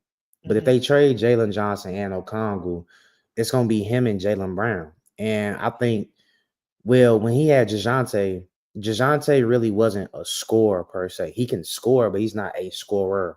yes. Jaylen Brown's more of a scorer than him. So I think Trey would willingly give up the ball. Because even when DeJounte was there, he was letting DeJounte do his own thing. So I think when Jaylen Brown comes, he's a better scorer than DeJounte. I think Trey will be more willing to give up the ball. So what is he averaging again? I think he averaged somewhere, because you said, what? I think he averaged, 25 now? I think he'll maybe probably 26, get around that. 25, 26, something around there. I think he'll average around that 20. I don't think it's going to be too far off. I just don't think he's going to be averaging 25, 26. I'm thinking like 23 and like 12 or 13 or something like that. Look up his scoring average. I can't see Trae Young just taking a step back. I know you said last year with Joel Embiid was just going to somehow take a step back. I can't see Trae Young. That motherfucker couldn't even touch the court. He couldn't even touch the court. Don't matter. You still said Joel was going to take a step back. You still said that. Last year he averaged 24. Last year he averaged 24 and 11 last year. What was his highest year? What was his highest 28. Year? 29 his second year. And he ain't averaging 29. He ain't doing that. And then his 2021, 2022, he averaged 28. The year before, he averaged 25. I think he can stay around 25, 26. I think that's where he can stay at, even with a Jaylen Brown. I think he can stay there and still give me double-digit assists, bro. Oh, yeah, he's going to get them double-digit assists regardless. Like, because he do it with weak teams. But, yeah, man, with the Celtics, bro. Well, go ahead. I was just gonna say real quick. I could see Jaylen Brown either going to the Suns. I could see him going to the Pelicans. You think him and Booker can coexist? Yeah, I think they can coexist. Booker still could give me 27. I ain't mad at that, because Booker, he can catch and shoot. He can play make. Booker could do everything, so he could play with damn near anybody. The Pelicans. Or I could see him and Ant in the T-Wolves. Him and Ant together would be nice too. Why would he want to go to the Pelicans? Why would he want to go there? Why? They could be him and Zion. Him and Zion could work. Bro, that team, what's that team ain't gonna win? That team ain't winning. Or you think they could just make some noise in the West? They could make some noise. That's about it. But if you want to win, I'll probably say the T-Wolves or the Suns would be a good one, because the Suns still got a good team. They got nice pieces. I can't see him. I can't see him at Ant. I can't see it, bro. I can't see it. I think it'd be decent. I think it'd be nice, but it's just like I can't see Ant just going there and like, you know what? Ant look like the type of guy that'd be like, let Jalen cook. But I still feel like Ant will still give me like 28 points per game. Yeah, no, he's not going to be the number one option if he goes to Minnesota. I just think that would be a good team for him if he want to try to either make some noise in the playoffs, or if they want to try to at least win. That'd be a good team to, be competitive on. Man, I got the Celtics at the second round. I think they can at least, depending on first round matchup, they could sneak in. They could beat the first round team and get to the second round and lose. But then their floor is the first round. Like, I can see them just getting smacked by whoever in the first round. But ceiling is the second round. Floor is the first round. Next team, the New York Knicks. What's the ceiling and the floor for them? Finals and is the ceiling, and the floor is Eastern Conference Finals. I think they're gonna go back to the Eastern Conference Finals. I will hope. This seems too good. to not go back. Bro, if they go to the Eastern Conference Finals, I feel like if they go to the Eastern Conference Finals and damn near lose, we go look at them like maybe just not it. It was a failure. It was a failure of a season. Yeah, Well, because it depends on how they lose. If they lose 4-3, is it still a failure of a season? Because you win no, 7 it do got to games. be competitive. It still got to be competitive. I think if it's 4-2, like, so let's just say they lose 4-2, but they're down 3-1. You win a game, then make it 4-2, and then you lose. Because if you was down 3-1, basically the other team was just better than you. Yeah. So I can't. They gotta win, bro. I think this is it. Like, because then we go look back. Because then, like, the next summer we go look back and be like, man, in 2020, that 2025 season was their chance when they lost to the Pacers. We gonna look back and say that was it. No, That they was the changed. chance they Yep. could have won. But then They this wasn't year, beating the Thunder though. They wasn't beating the Thunder. I don't think I they don't would think have they beat was. the Thunder. I don't think they was gonna beat them either, bro. It would have been nice though. You know, I think the NBA wanted the Thunder. I mean, the Knicks. I think the NBA wanted them, Yeah, but for money purposes. yeah, to get them ratings up. Tyrese Halliburton Mhm. said that. He said the NBA knew they didn't want a Pacers and Thunder series. He said they knew that. The NBA is damn near scripted. If the Dallas Mavericks got the #1 pick in the draft to get Cooper Flag, You after still they think can that was just trade scripted? it. Yes. Bro, that was like 5 months ago. Get over That shit was. it. It don't matter. That shit was still scripted. Cause ain't no way. What if Luka was still there and they still would have got Cooper Flag? No, they wasn't getting Cooper Flag if Luka was still there. Bruh. He would have went to the Jazz then, or some shit like that. The Jazz would have got the #1 pick or something. Nah, we can't have Cooper Flag there. Knicks, I got them finals, and I got them the floors, the Eastern Conference Finals, bro. Like I said, this is it. Last week you said they got 2 #2s, man. Jalen Brunson is good. Carly Towns is good. You said OG Anunoby is your breakout player, but this team is still good. This is a good team, and you are supposed to make it, bro. If somehow, someway they lose in the second round, I think they blow it up. I'm not gonna cap. I think they blow it up if they lose in the second round. I think you gotta get. I think they gonna trade Cat. They gonna get rid of Cat. Bro, you gotta keep Cat. You gotta keep Cat. Him and Brunson together is a good tandem. Because if you got a good point guard, you gotta have a good big too. You got to. I think either OG or Mikal gone. And if we being honest, I'll let Mikal go. You can go, dog. Y'all probably ain't gonna get much back. They probably ain't gonna get much back, but he can go, bro. They just paid Mikal. They just paid him. I would have to look at like the numbers, but I feel like Jalen Brunson, OG, and Cat is a better tandem than Jalen Brunson, Mikal, and Cat. Bro, they just paid that man. They just paid Mikal. That's okay.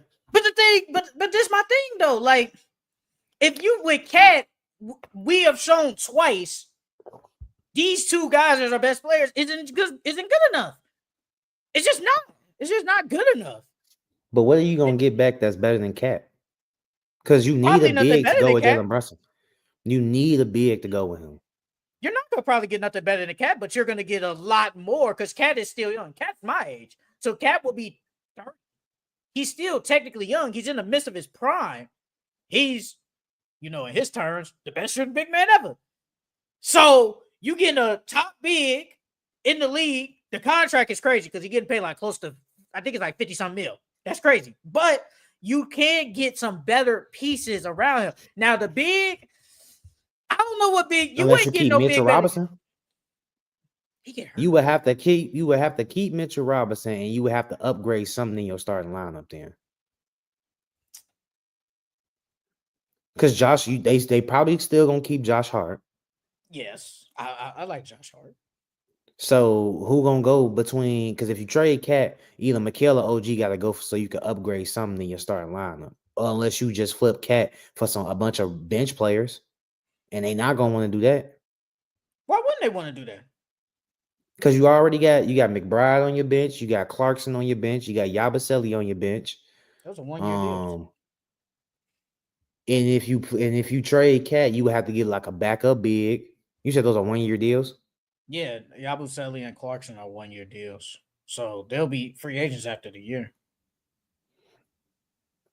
But okay, then if you get bench players back for Cat, you got a decent bench now. But that starting five isn't all that. But It would be Josh Hart, Brunson, McHale, OG, and Mitchell Robinson. And which one are you wouldn't that be a confident in better for them to step defensive up? team? Yeah, but what you gonna do scoring wise? The Knicks were good defensively last year. I mean, what did we get the OG and Anobi that you said last week that could give me 22, 23 points per game? What did we get? What did Cat average? What, like 26? What, 25? And then what if Mikal Bridges as a third option? What if he could give me at least 18 points per game? Carl averaged 25 last year. I'm just saying, like, what do we get? That's a lot of what ifs though that you got to bank on. You got to bank on Mikal becoming the third option. Mikal. You got to bank on OG averaging 23. Like, that's a lot to bank on.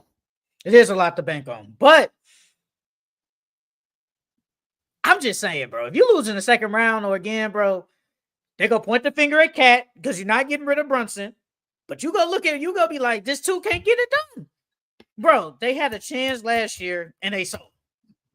And then people always, they going to still talk about Cat's defense, how it was terrible. It was bad, I'm not going to lie. But they still going to talk about it. So they might think about it if they do lose again. They might think about it, but I got ceiling finals, Florida, Eastern Conference Finals. Indiana Pacers, what's the ceiling or floor for them?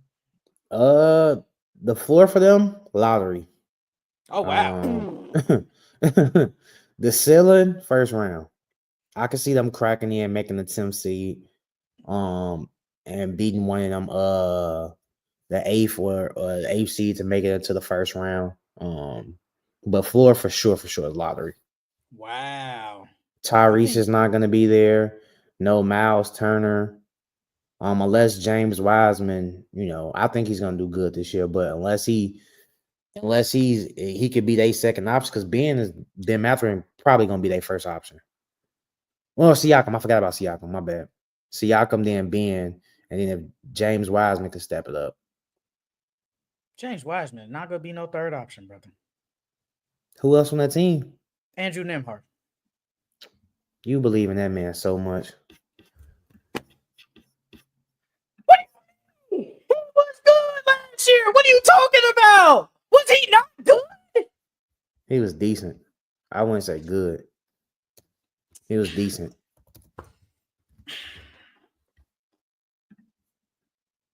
That man only averaged 10 points last year, dog. What did he do in the playoffs?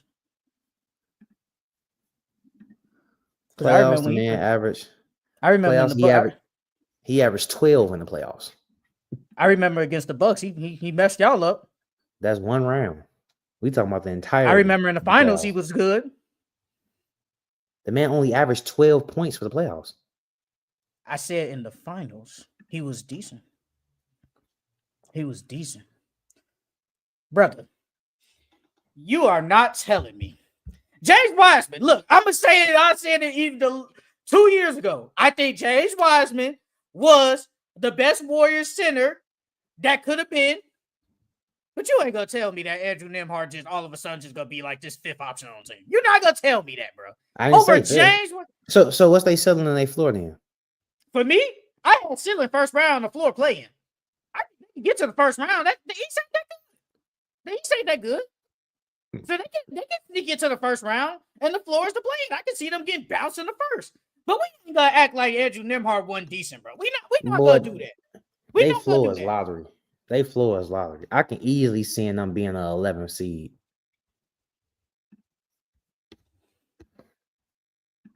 What was the So the 11th seed last year was the Raptors. You got the Bulls better than them. No, I got the Celtics, Cavs, okay, Knicks, okay, better than them. The Bucks is 4, Pistons 5, Magic 6, Hawks 7, Heat 8, the Raptors 9. I think the Raptors gonna be better than them. Philly 10. That's 10 teams right there. Philly is whatever, and then I low key think I think them and the Hornets low key, and you even said the Wizards are gonna be better. Them 3 all in the same tier. And I said the Wizards will get 20 wins. I ain't gonna be out here getting, bro. The Pacers all in can the give same me at least tier. 30. No, they're not. So the Pacers can give you what the Raptors gave you last year, 30 wins. Yes. That's an 11th seed. That's a lottery team. They can get 30-some wins. They can get 30-some, bro. A play-in was 37. So you think they can get 37 wins? I don't think they can get 37 wins. I think they could get. I'm not looking at the total for them. I'm just going off my head. I think the Pacers could give me at least 35 wins. That's still not playing. But if we going off last year. But I don't think the Sixers are what if. The Sixers are what if. No, I'm upset. You think the Hornets? No, bro. With no Tyrese and no Miles Turner, you don't think them and the Hornets are on the same tier? No, because I think they. When I look at the good players, on that team, right? When I look at the good players, Pascal, Ben Mathurin, Andrew Nembhard, Aaron Nesmith. I look at that, right? LaMelo and Siakam. Let's do that. Let's go. I'm in total. I'm just doing in total. LaMelo Ball, Brandon Miller, Miles Bridges. Then who else? You took it too long. My point exactly. They are not. Nah, don't do that. So let's do this. Exactly. LaMelo and Siakam. Who you taking? Who better? Who's the better player? I would take LaMelo. Okay. Now Brandon Miller and Ben Mathurin. Iffy? I think they in the same. I'm taking Brandon. And then you got Miles Bridges versus what? Andrew Nembhard. I seen Andrew Nembhard stepped it up in the playoffs. I think. Dog. Miles, you'll take Andrew Nembhard over Miles Bridges. Miles Bridges is a good player, but I've seen Andrew Nembhard do it in the big games. I've seen it. The Hornets were never healthy enough or had a good enough team to even do anything. They got a good team now. But how? They're always hurt. How can I be like, I can't do that? They're always hurt. That's the same thing saying with the Sixers, bro. If both teams are healthy, they're iffy. You said they were iffy. They were iffy. So if they're both healthy, if LaMelo Ball plays I don't think he's gonna play a full season. But if he plays, if he plays majority of his games this year, the Hornets will make the play-in, bro. I would hope. And the Patriots can make the play-in too. And then they're not even better than the Raptors. That team right now with no Tyrese and no Miles is not better than the Raptors. I wouldn't be shocked if they had a better record than the Raptors, bro. I wouldn't be shocked. I wouldn't be shocked. I'm telling you, I wouldn't be shocked. I mean, Brandon Ingram got to be healthy. If Brandon Ingram hurt, they're screwed. He got to be healthy. I mean, but they still got, even if Brandon Ingram is injured, they still got a bunch of players on their team. They got multiple. If you want to name off the totality of the team, they got Scotty, Quickly, RJ, Brandon, Jakob, Grady Dick, your boy Yabaji. They got a lot of good players over there. They had all of them, and they were still a bad team. Majority of them was hurt. Bro, they was majority hurt all last year. They were still bad. Quickly missed a lot of games. RJ missed a lot of games. Scotty missed some games. Literally everybody on that team missing. They wasn't even all healthy at the same time. I'm not high on RJ. I'm not high on. I damn near say Ben Mathurin better than RJ. I'm not high on him. Do I believe that? I don't know. But you can say, if somebody say, hey, I think Ben Mathurin better than RJ Barrett, I would be like, that's the craziest. Yeah, that's the same face I made. Yeah. So it's like, I don't trust that team. I think that team is going to be better. Raptors are still a decent team. Like, they're gonna be worse. Don't get it construed. They're gonna be worse, but no, they're two of their best players is gone. But if you look, the thing that helped them last year was depth. They still got majority of their depth. That's what helped them last year. So they're going to be okay. They're going to be okay. Y'all banking on Huff. Come on. So what you think their record gonna be? 82 games. I will say they win 36 games. That still ain't no fucking playing team. That's still lottery. They're 36. Hold on. Unless Philly is not healthy all season. That's an if. Unless the Raptors are worse than 30 wins this year. That could happen. Them boys ain't making them. That boys ain't making a play-in. I don't see them making a play-in, Jay. Well, the Heat was 37 wins last year. The Bulls, you don't have no high expectation on the Bulls. You probably don't even think the Bulls can get 39 wins. So yes, they can be a play-in team. They can be a play-in team. If you take out the Bulls, let's say the Bulls, Pacers, and Celtics. That's 3 teams right there. I think Philly will replace them. I think the Raptors will replace them, and I think the Celtics will end up making a play-in. I think the Celtics will be like a 10 seed. Who better, them or the Celtics? The Celtics. Celtics better. Well, now I think about it. Hold on. Wait a minute. If I'm looking right, hold on. I'll say this. I think the Celtics guy. I think they're star heavy. I don't think they got better than enough. I think like when you look at totality, I don't think they got better than none of them. I think Obi Toppin is better than every bench player they got over there. Every bench player they got, he better than. So when I look at Jaylen Brown, we know. Derek White, we know. Peyton Pritchard, depending on what you think of him. See, man, they be playing with Anthony Simons. I think he gonna be good. But I don't know. I think he'll be a good player. Anthony Simons might be in that same rail with Ben Mathurin. I'm just saying, bro. Man, look, the Pacers, they could get first round, bro. They first round team. It was just the Hornets. I'm like, bro, come on. The Hornets is like, I know that's your team this year. You said the same thing when I believed in the Pistons. And look what the Pistons did. I did say that. I did. Now the Hornets are next up. The Hornets are next up. I mean, hey, they supposed to, but LaMelo got to be healthy and knock on wood. Ain't been healthy. He ain't been healthy. But let's move on. The Milwaukee Bucks ceiling. What is your ceiling on the floor for them? For the Bucks, I say they ceiling is the 6th seed, and I said floor playing. The 6th? Oh, okay. The 6th seed? Yep, and then they floor is the playing. What about first round, second round? No, I think they can get smacked by a playing team. I'm not gonna lie. Unless Giannis goes godly. Oh wow. Because I think if the Raptors are a playing team, I think the Raptors can beat them.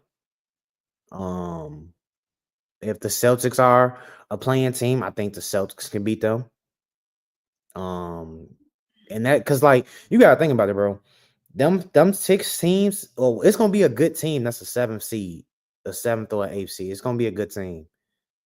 Because the Magic probably will replace either the Celtics or the Pacers, and then I got the Hawks probably replacing one of them, and so then I could see the Heat beating the Bucks.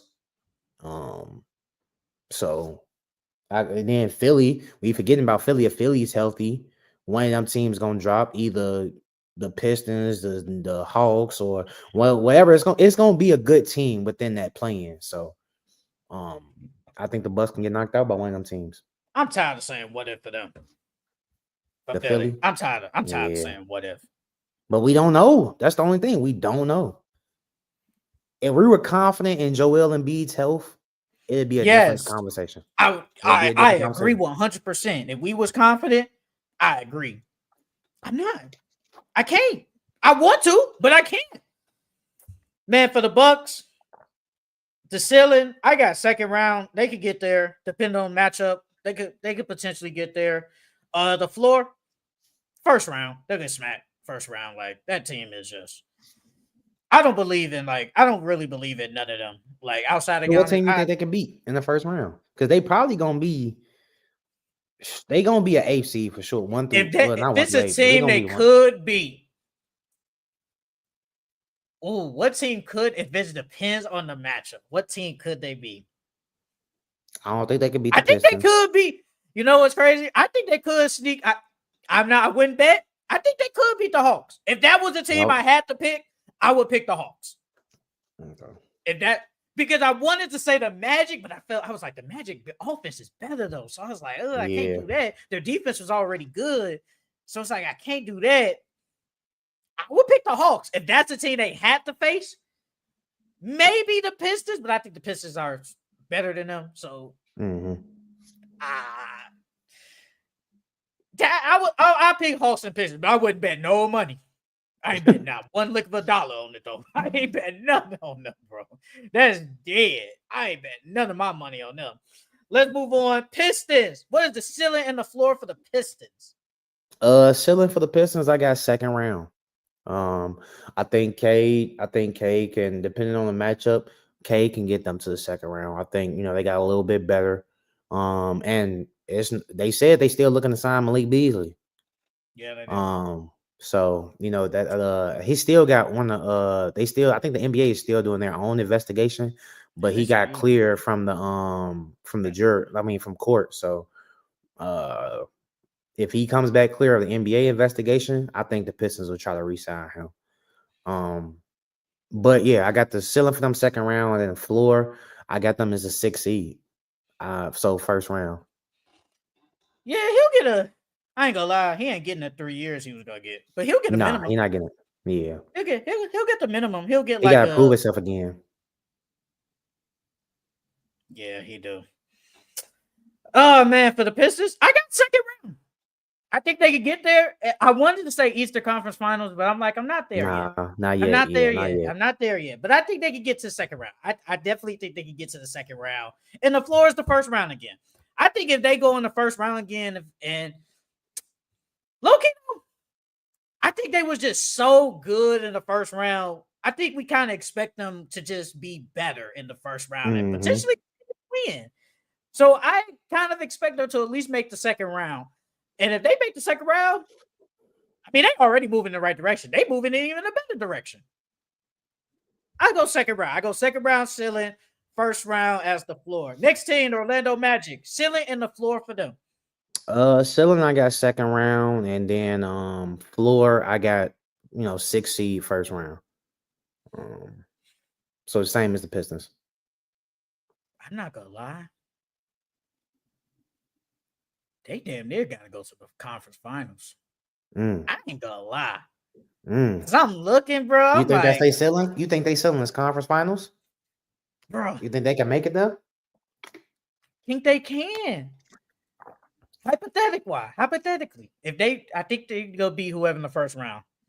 I think they could be either the Cavs or the Knicks. Would I pick them depending on how we are in like Mm. May, depending. I don't know what's gonna be on in May, but I think they could potentially get there, I especially low with key the new think the better additions. matchup. I think the better matchup would be the Knicks. I think that'll be the better matchup Well, they because I think gave the the Cavs Cavs some got too goals. much. Yeah, they do, but the They gave the Cavs got Cavs some too goals. much now. They got too much now. At least with the Knicks, we know Cat soft ass. We know he ain't gonna really do nothing. So Paulo can low key guard him because all he gonna do is stay on the Oh wow. perimeter. All he gonna do is stay No, on the perimeter. He not gonna take it down low. he did though. He Against tried, and the Pacers, he he did. tried. He tried. He's just Uh, in foul trouble. and then I think that the Magic have enough people to throw at Brunson. So yeah, I think they'll match up well against the Knicks. I think they gotta make the conference finals, bro. That team is good. That team is really good, bro. Magic, Eastern Conference Finals. The floor is the second round. The Miami Heat, what's your ceiling on the floor for them? For the Miami Heat, my ceiling is 7th or 8th seed. So basically playing. Oh, wow. And then floor playing. Oh, wow, for real? Yeah. I don't think they can get past the first round. Where are the Bucks? Where did you have them? Where? I had them at least for a ceiling, at least getting the 6th seed. Okay. Hypothetically, what if the Heat and the Bucks matched up in the first round? Somehow, some way. Let's say the Heat were the 5th seed and the Bucks were the 4th seed. Hypothetical. Just hypothetical wise. Okay. You could the Heat not beat the Bucks in the first round? Could the Heat beat the Bucks? I think they can. Not gonna cap. I know, yeah, no, there's a for sure chance they can, but I'm trying to think like they gonna put Bam on Giannis. Yes. And if you put Bam on Giannis, that means you're gonna have to rely on Tyler Hero and Desmond Bain to be your leading scorers. You mean Norman Powell? You said Desmond Norman Bain. Powell. My bad. Yeah, Norman Powell. Still thinking about the Magic. Yeah. The Bucks don't got nobody to guard them. They don't got nobody to guard Tyler or Norman Powell. Because Miles Turner got to deal with Khalil. Mm-hmm. I'm just saying. No, that's not too far fetched. It's a hypothetical, but I think the Heat could do it. But silly, man, I got first round. They get smacked. I think the Heat play in. They get in the silly first round play. Silly first round. Floor is the first round too. They can't go no higher than that, bro. The team is. I would say a little bit better, Yeah. Still ain't it. It's just not it. Like Tyler Hero, Norman Powell, Andrew Wiggins, Bam, and Khalil. On paper, that's not a bad starting five. It's not bad. But I don't think that's not a championship team. That's just not. It's just not. So, and they trying to get rid of Terry Rozier because he making 20-something million. I get rid of him too. They probably, bro, ain't nobody gonna take that man. Man, remember when Terry was on the Hornets just going crazy? He just. I remember he was on the Celtics. He played better. I feel like when he was with the Celtics. Oh no! I feel like that was his best years. Well, yeah, because he was on a winning team. But man, when he was on the Hornets, he could just do whatever he wanted. He was a shot chucker. Mm-hmm. But Heat first round, ceiling first round, floor first round. The Atlanta Hawks.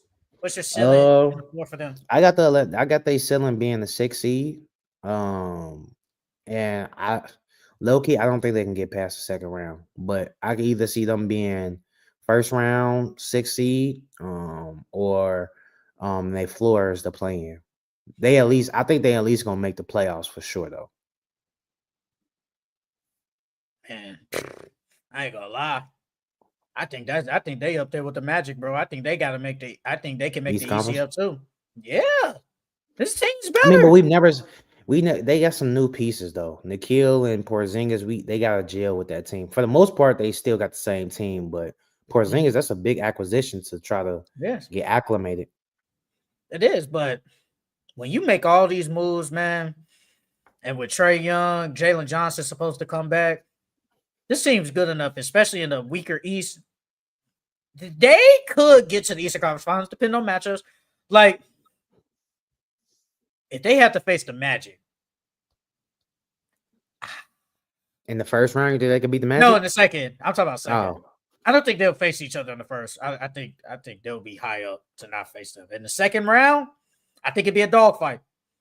And I think they could beat them. Would I bet? I don't know. I think it's a toss-up, though. I think Magic Hawks second round. I don't think the Hawks gonna get anything higher than a 4th seed. At most, I can see them being 4 through 6. So I mean, so it'll be like Cavs. Well, hypothetically, Cavs, Knicks, 1-2, whatever, and the Hawks, Magic, 3 or 4. So they wouldn't face each other technically until the conference. So if they face the Pistons first round, say it was 4 and they the Pistons 5. Oh, that'd be a dog fight, bro. That series going 7, 6 or 7 for Oh, sure. that's a good ass series. That's a good series, bro. That's a toss up. That's a toss up. I think the Pistons will be favored because they were there recently. I think they'll be favored, but playoff Trey a motherfucker. We seen what Trey doing in the playoffs. Man, come back to me on that, bro. That's tough. That's tough. That's tough. That's a tough series. That is very tough. Hey, what about Magic and Pistons in the first round? That's a tough series too. That's a tough series. You know, I love Paulo and I love K, but that's a tough series. I'm going Pistons. I'm still going Pistons, dog. Because I think the Pistons bench better. But who else is gonna score from the Pistons? Like, who's gonna give you another consistent 20? Jaden could. I hope, but you got Jaden Tobias. If Asor steps up, hopefully Asor got a jump. I'm praying Asor has gotten the jump shot this offseason. Him and the man. I would pick the Magic, but it would be very tough, bro. I think that's another 7-game series. Mm-hmm. But Hawks ceiling, the ceiling for the Hawks, Eastern Conference Finals, the floor is the second round. The Chicago Bulls, the ceiling and the floor for them. I don't even know what yours is. They ceiling is the 12th seed. Their floor is number 1 overall pick. So crazy. The worst team in the league. That's their floor. That's crazy. I mean, I said the ceiling is the first round. I said they're not even making a play-in. They're not even making a play-in, dog. They can make the play-in, bro. They could, but they not. They can make the play-in. They want. Well, it is different. Zach LaVine was there. That's a lot of wins, depending on what it was. Like he could, like with him gone for a full year, that's like that could be damn near like 14 less wins. Look, Vucevic is gonna be gone. He's gonna be gone. No, in the Bulls, he'd probably be there all year. Am I lying? No. I do still at first round of floor playing, bro. I think they can get to the first round. They'll just get swept, but they can get to the first round. They'll get swept. Like they'll be the 8th seed and face the Cavs and get swept. I don't believe in them, boy. I don't believe in them beating no team to play in. I don't think they can beat the Raptors. I don't think they could beat the Hornets. But have faith in the Hornets, though. It's crazy. The Raptors, the ceiling, the floor. Ceiling playing. And then I don't see them.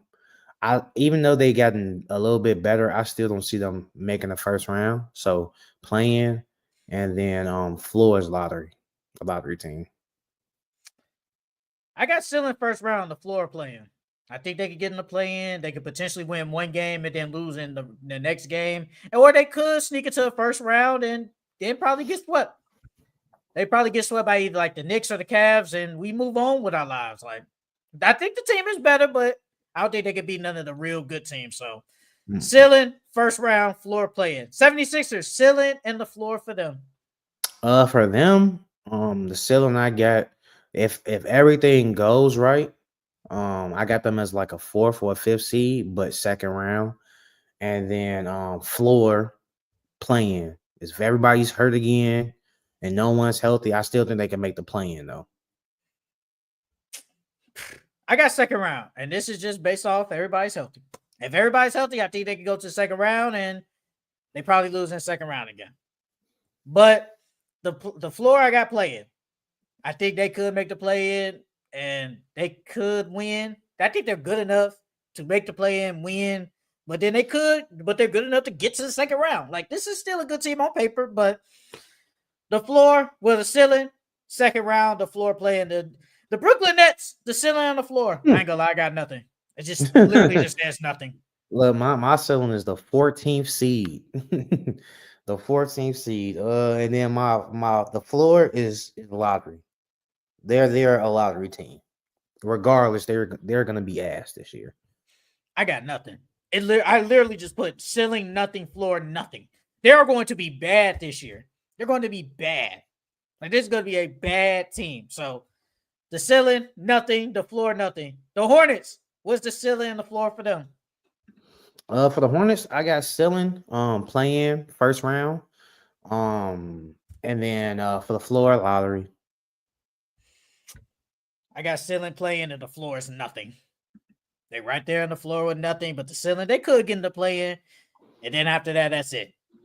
Like that's whatever. Now the last team, the Washington Wizards, the ceiling and the floor for them, it's nothing. The ceiling and the floor, I got lottery. That's exactly like they got lottery team too. I got nothing, bro. I got nothing. Nothing for them. All right, let's move on. Let's move on to, you know what? Since we didn't talk about it last week, let's react to these all-century team by CBS Sports. I have the teams, and we're gonna go over them, and then who they had as the MVP, the Defensive Player of the Year, the Rookie of the Year, and Coach of the Year, and 6 man. So for the first, actually, we'll start. Yeah, for the third team. For the third team was Steve Nash, James Harden, Kawhi Leonard, Dirk Nowitzki, and Dwight Howard.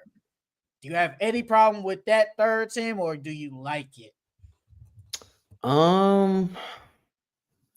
The Steve, I like Steve the Nash. Kawhi. Yeah, it's the Steve Nash. I like the James Harden, Kawhi, Dirk, and Dwight Howard.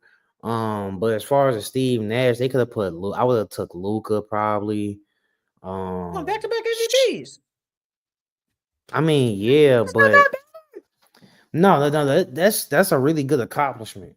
I'm not taking that away from him, but I just feel like Luka was better. Even though Steve Nash did get back-to-back MVPs, I felt like Luka was better. I would even put Shea in there before Steve Nash. Shea got a chip. That's cool. But he has back-to-back MVP. And Shea got an MVP. MVPs though, back-to-back. That means something. I think Shea is better. I'm not arguing that. Luka's better. To win one. Hey, you being honest. Hey. Or if you want, you could move James to the point, and I would have took AD. What about AD? Well, on here they did it by point guard, shooting guard, small forward. They did it that way. It wasn't like you just put the best 5. It had to be. No, I'm saying James Harden plays point though. But he's more. But I can't go with that because he's going to go in as a shooting guard. I can't do that. We know him as a shooting guard. He went to point later in his career. I can't do that. You're trying to be slick. He played more point than he did shooting guard in the league. I don't think so. Bro, when he was with the Houston Rockets, he was a point. I feel like, yeah. But I feel like he was still as the shooting guard, though. I can get with that. I still think he's a shooting guard. Bro, we still say he's the 4th best shooting guard ever. We don't say he's one of the best point guards ever. That's what I'm saying.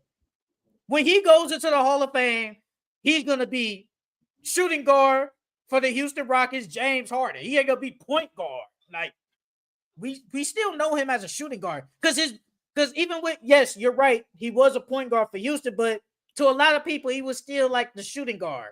And he was the best 2 guard in the league at that time.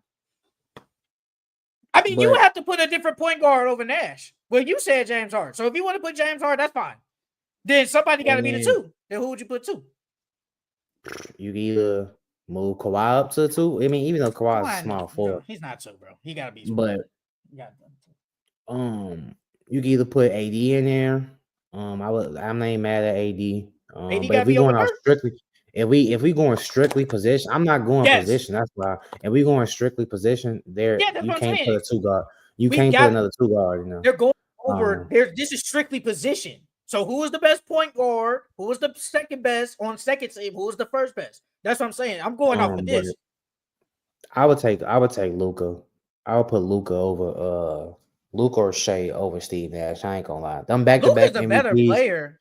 Them back-to-back MVPs, they hold weight. I'm not saying that they don't. They definitely do hold weight. But if we just going off accolades, even though he won back-to-back MVPs, Shea won an MVP, he won a Finals MVP, and he won a chip. Like I gotta put him over Steve Nash for that. But I can't. You can't. And he's a better player than Steve Nash. No, because when we did the thing last week, we didn't even want to put him in the first team. Well, you did it.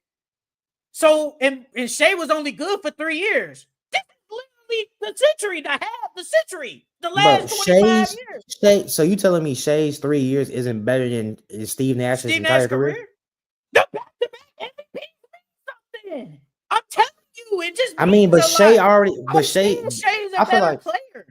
Shea's MVP, Finals MVP, and chip is better than Steve Nash's back-to-back MVP. This past year trumps everything Steve Nash has done. It trumps everything. Shea Gilgeous's MVP, Finals MVP, and chip outweighs Steve Nash's back-to-back MVP. I don't know about that, bro. I don't know. I don't know about that. Because Shea has only been good, really, really been good for 3 years. He's only been really good for 3 years. And I can't say this 1 year. He won a chip, dog. Steve Nash never got close. But I'm saying the back-to-back MVPs mean something. I'm just saying it means. So you saying a back-to-back MVP is meaning more than a championship, a Finals MVP, and a regular season MVP? That holds more weight than that. But we're looking at his whole career. Look at Steve Nash's whole career. Look at Shea's. Hold on, what year is this for Shea? This is 2024, 2025. So this is his 5th year? Yeah, 1, 2, 3, 4. Yeah, so it's his 5th, bro. In his 7 year. He is his 7th year. In his 7 years so far, he's had a better career than Steve Nash, bro. So far, and his career's not even over with yet. I can't say that though. He got a chip and won Finals MVP. That's better than anything Steve Nash fucking did. I can't go with that. And he got a regular season MVP. So why should Luka be there then? Because I feel like Luka's better. That's why. If we're going off accolades specific, like if accolades is the thing that sets it apart, I think Shea's accolades outweigh Steve Nash. Luka wouldn't even be in the conversation now because Luka doesn't have the accolades. But Shea does. So I would put Shea over Steve Nash. I'm not disagreeing. I think Shea is a better player. But I can't. He has the accolades to back it up too. But I can't just put the last year over everything Steve Nash has done this whole century. I can't do that yet. I can't. I'll say this. I think you can make an argument. But it's very hard for me to be like, you know what? That little 1 year he had just trumps everything. Does Steve Nash have a scoring title? Shea does. So. I don't think so. Shea does. No, he doesn't. He doesn't. Shea doesn't have a scoring title. He didn't lead the league in scoring. Who led the league? No. I'm talking about Steve Nash. Oh. No, he just led the league in scoring this past. That's what I'm saying. That's what I'm like, what? No, I was talking about Steve Nash. See, man, I can't say. I got a question. Does Jaylen Brown, does his little 1 year and 24 beat everything Steve Nash done? No, he doesn't have an MVP. He doesn't have an Finals MVP. He got Easter Conference Finals MVP, and he got a ring though. The difference is the MVP is a regular season award where you were the best player in the regular season. You can be the best player in the series and get that. You can do that. But being the best player in their entire league, I don't even think he should have won one of them MVPs. And we being honest, Shaq should have won one. Oh, but he won it anyways. You're talking about Steve. Yeah, I'm talking about Steve. But he won it anyway. So they were saying he was the best player in their entire league. The best player in the entire league versus a best player in the series are two different things, G. But we're going off accolades, though. But Shea was the best player in the league. He was the best player in the league. He was the best player in the finals. And he got a chip. But you're going off scoring title. That's different. But you're going off this 1 year. So, and then you said it's his accolades. So when I bring up Jaylen Brown, he doesn't have the same accolades. But he has a Eastern Conference Finals MVP, Eastern Conference. But does he have an MVP? And he doesn't have an MVP. But he has more accolades than him, though. I'm saying if he would have had an MVP, I would have considered Jaylen Brown. But he doesn't have a regular season MVP. But I mean, Shea does. But his accolades, though. His accolades doesn't match up. Oh, Shay's accolades are better. Okay. That's fine. That's fine. I'm just not gonna use this little 1 year and just say that just beats every. I can't do that just yet. I can't do that. Now, if Shea win another MVP, How many All NBAs has Steve Nash had? oh, let's see. Let me see. All NBAs. 7. He has 7. Two, And Shay's 8-time All-Star, 5-time assist champion, 7-time All NBA, 2-time MVP, and 75th anniversary. Bro, and this is Shay's. How many years Steve Nash played? Like 14, 15? 18 years. He played 18. So Shea has another 11 years to catch his All NBA. Bro, his career. He got 3 All NBA first teams right now. That doesn't matter. That's still not better than 7, so that doesn't matter. I'm taking him. I'm putting him in. I think he's better. I do think he's better than Nash, but I'm not just gonna say this 1 year is better than. No, I'm not doing that just yet. I'm not doing that. Hold on, let me see. Francisco, what's up, brother? Obviously, Nash still clears. He is a top 50 all-time. Shea isn't. Obviously, gonna end up higher though. Yes, I agree. Iguodala clear Steve Nash? Hell no. Hell no. Yo, what's up, CERN Frost? What's up? Denny. Oh wait, this on Twitch. What's up, brother? Twitch. Question mark. This was on Twitch. What's up to the people on Twitch? All right. Bro, so on the second team. On the second team, we got Chris Paul, Dwayne Wade, Kevin Durant, Giannis, Antetokounmpo, and Shaq. Only thing that I would this is a perfect personal preference. I'm not mad at the second team. I would just switch Shaq and Jokic on the first team. That's just me personally, though. That's just me personally. But then that's off of a bias. I love Shaq. I think Shaq is the most dominant big of all time. So me personally, I will put Shaq on the first team and put Jokic on the second. But the other ones, I ain't mad at.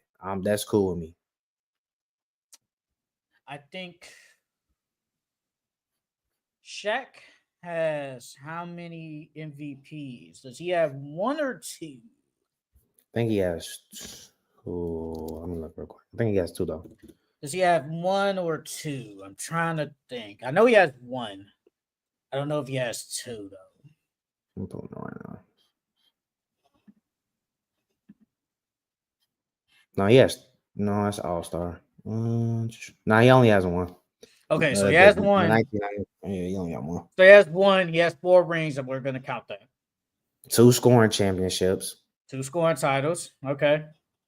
14 All NBAs, 15-time All-Star, 3 Finals MVPs, 3 all defensive teams. Jokic is not on no all defensive teams. Of course not. He won't. He will never be on one. Did Jokic win the scoring title? I don't think so. Shaq got 2 of them, and he's a 4-time champ. I think, at least for the first team, I think it's like with Jokic, the last 5 years, to some, you can argue, just probably better than little Shaq's. And winning 3 MVPs in the last 4 or 5 year span, to some that just might hold a lot. Because Jokic got an MVP, got 3 MVPs, a title, Finals MVP. It's just, and then obviously Shaq kind of fell off the grace of the earth, especially not when he went to the Heat, but kind of after the Heat kind of went off the grace of the earth. You can argue. You can argue it. Shaq, Jokic. I don't. Now, if Jokic gets 3 more rings, then we got a lot to talk about because now you got 3 MVPs in the last 4-5 years. That's really, really like you held weight with Steve Nash's back-to-back MVPs. That has to hold a lot of weight as well.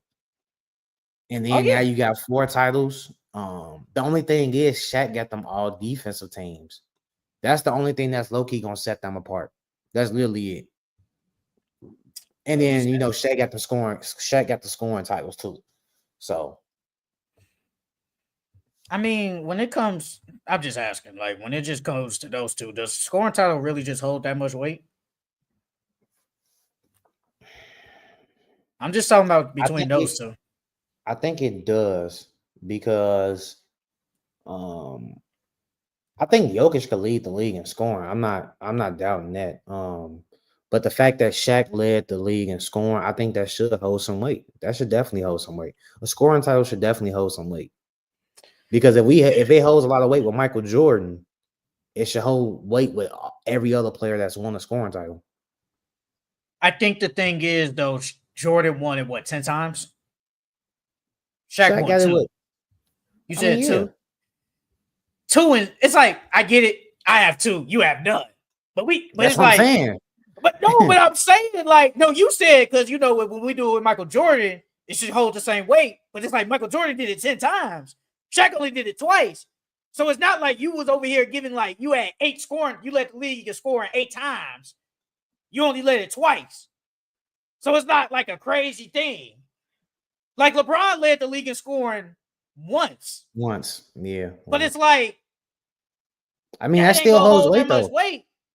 Yeah, not versus a 10. Yeah, not versus a 10, but I'm talking about to a none. Like to a none. He could have did it twice if he would have played that last game. But he could have got 30 points. LeBron could have led the league in scoring every year. Legit every single year. Francisco, no, it was just a joke. Just saying, Iguodala because of the accolades, BS. That's what I'm saying. I mean, bro, all the accolades he got is a chip.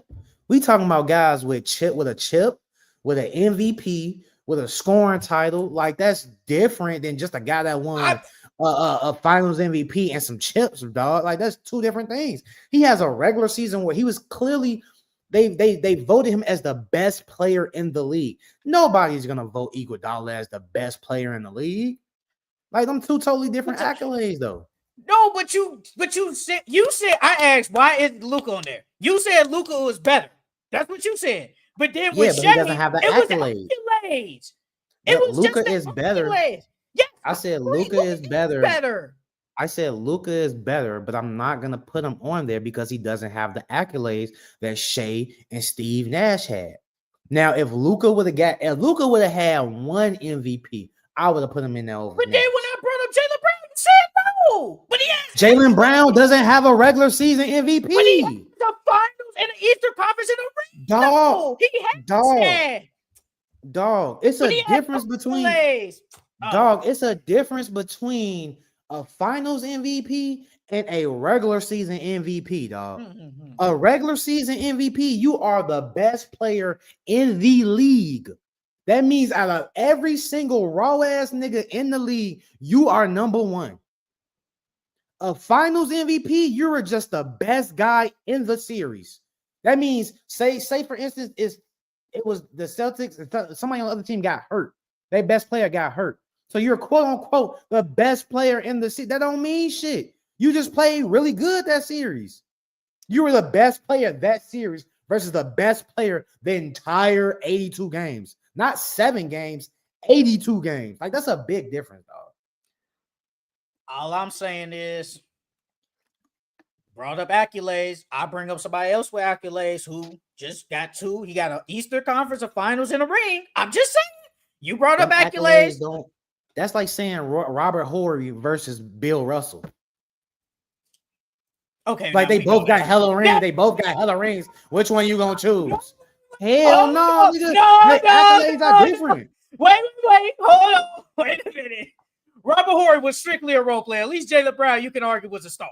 You can see, do that, but brother. I'm just saying though, if we going off accolades, bro, you're not gonna do that. I'm going with a star, or at least a really good player, star, whatever cups Jaylen Brown is. Robert Horry is strictly a role player. Bro, he doesn't have any MVPs. If Jaylen Brown would have had an MVP, I would say you have an argument. But Jaylen Brown does not have a regular season MVP. I'm just saying he doesn't. If he would have had a regular season MVP, Yes, you have a legit argument, but that man ain't got no MVP. The other two got MVPs. Okay. Oh man, I love it.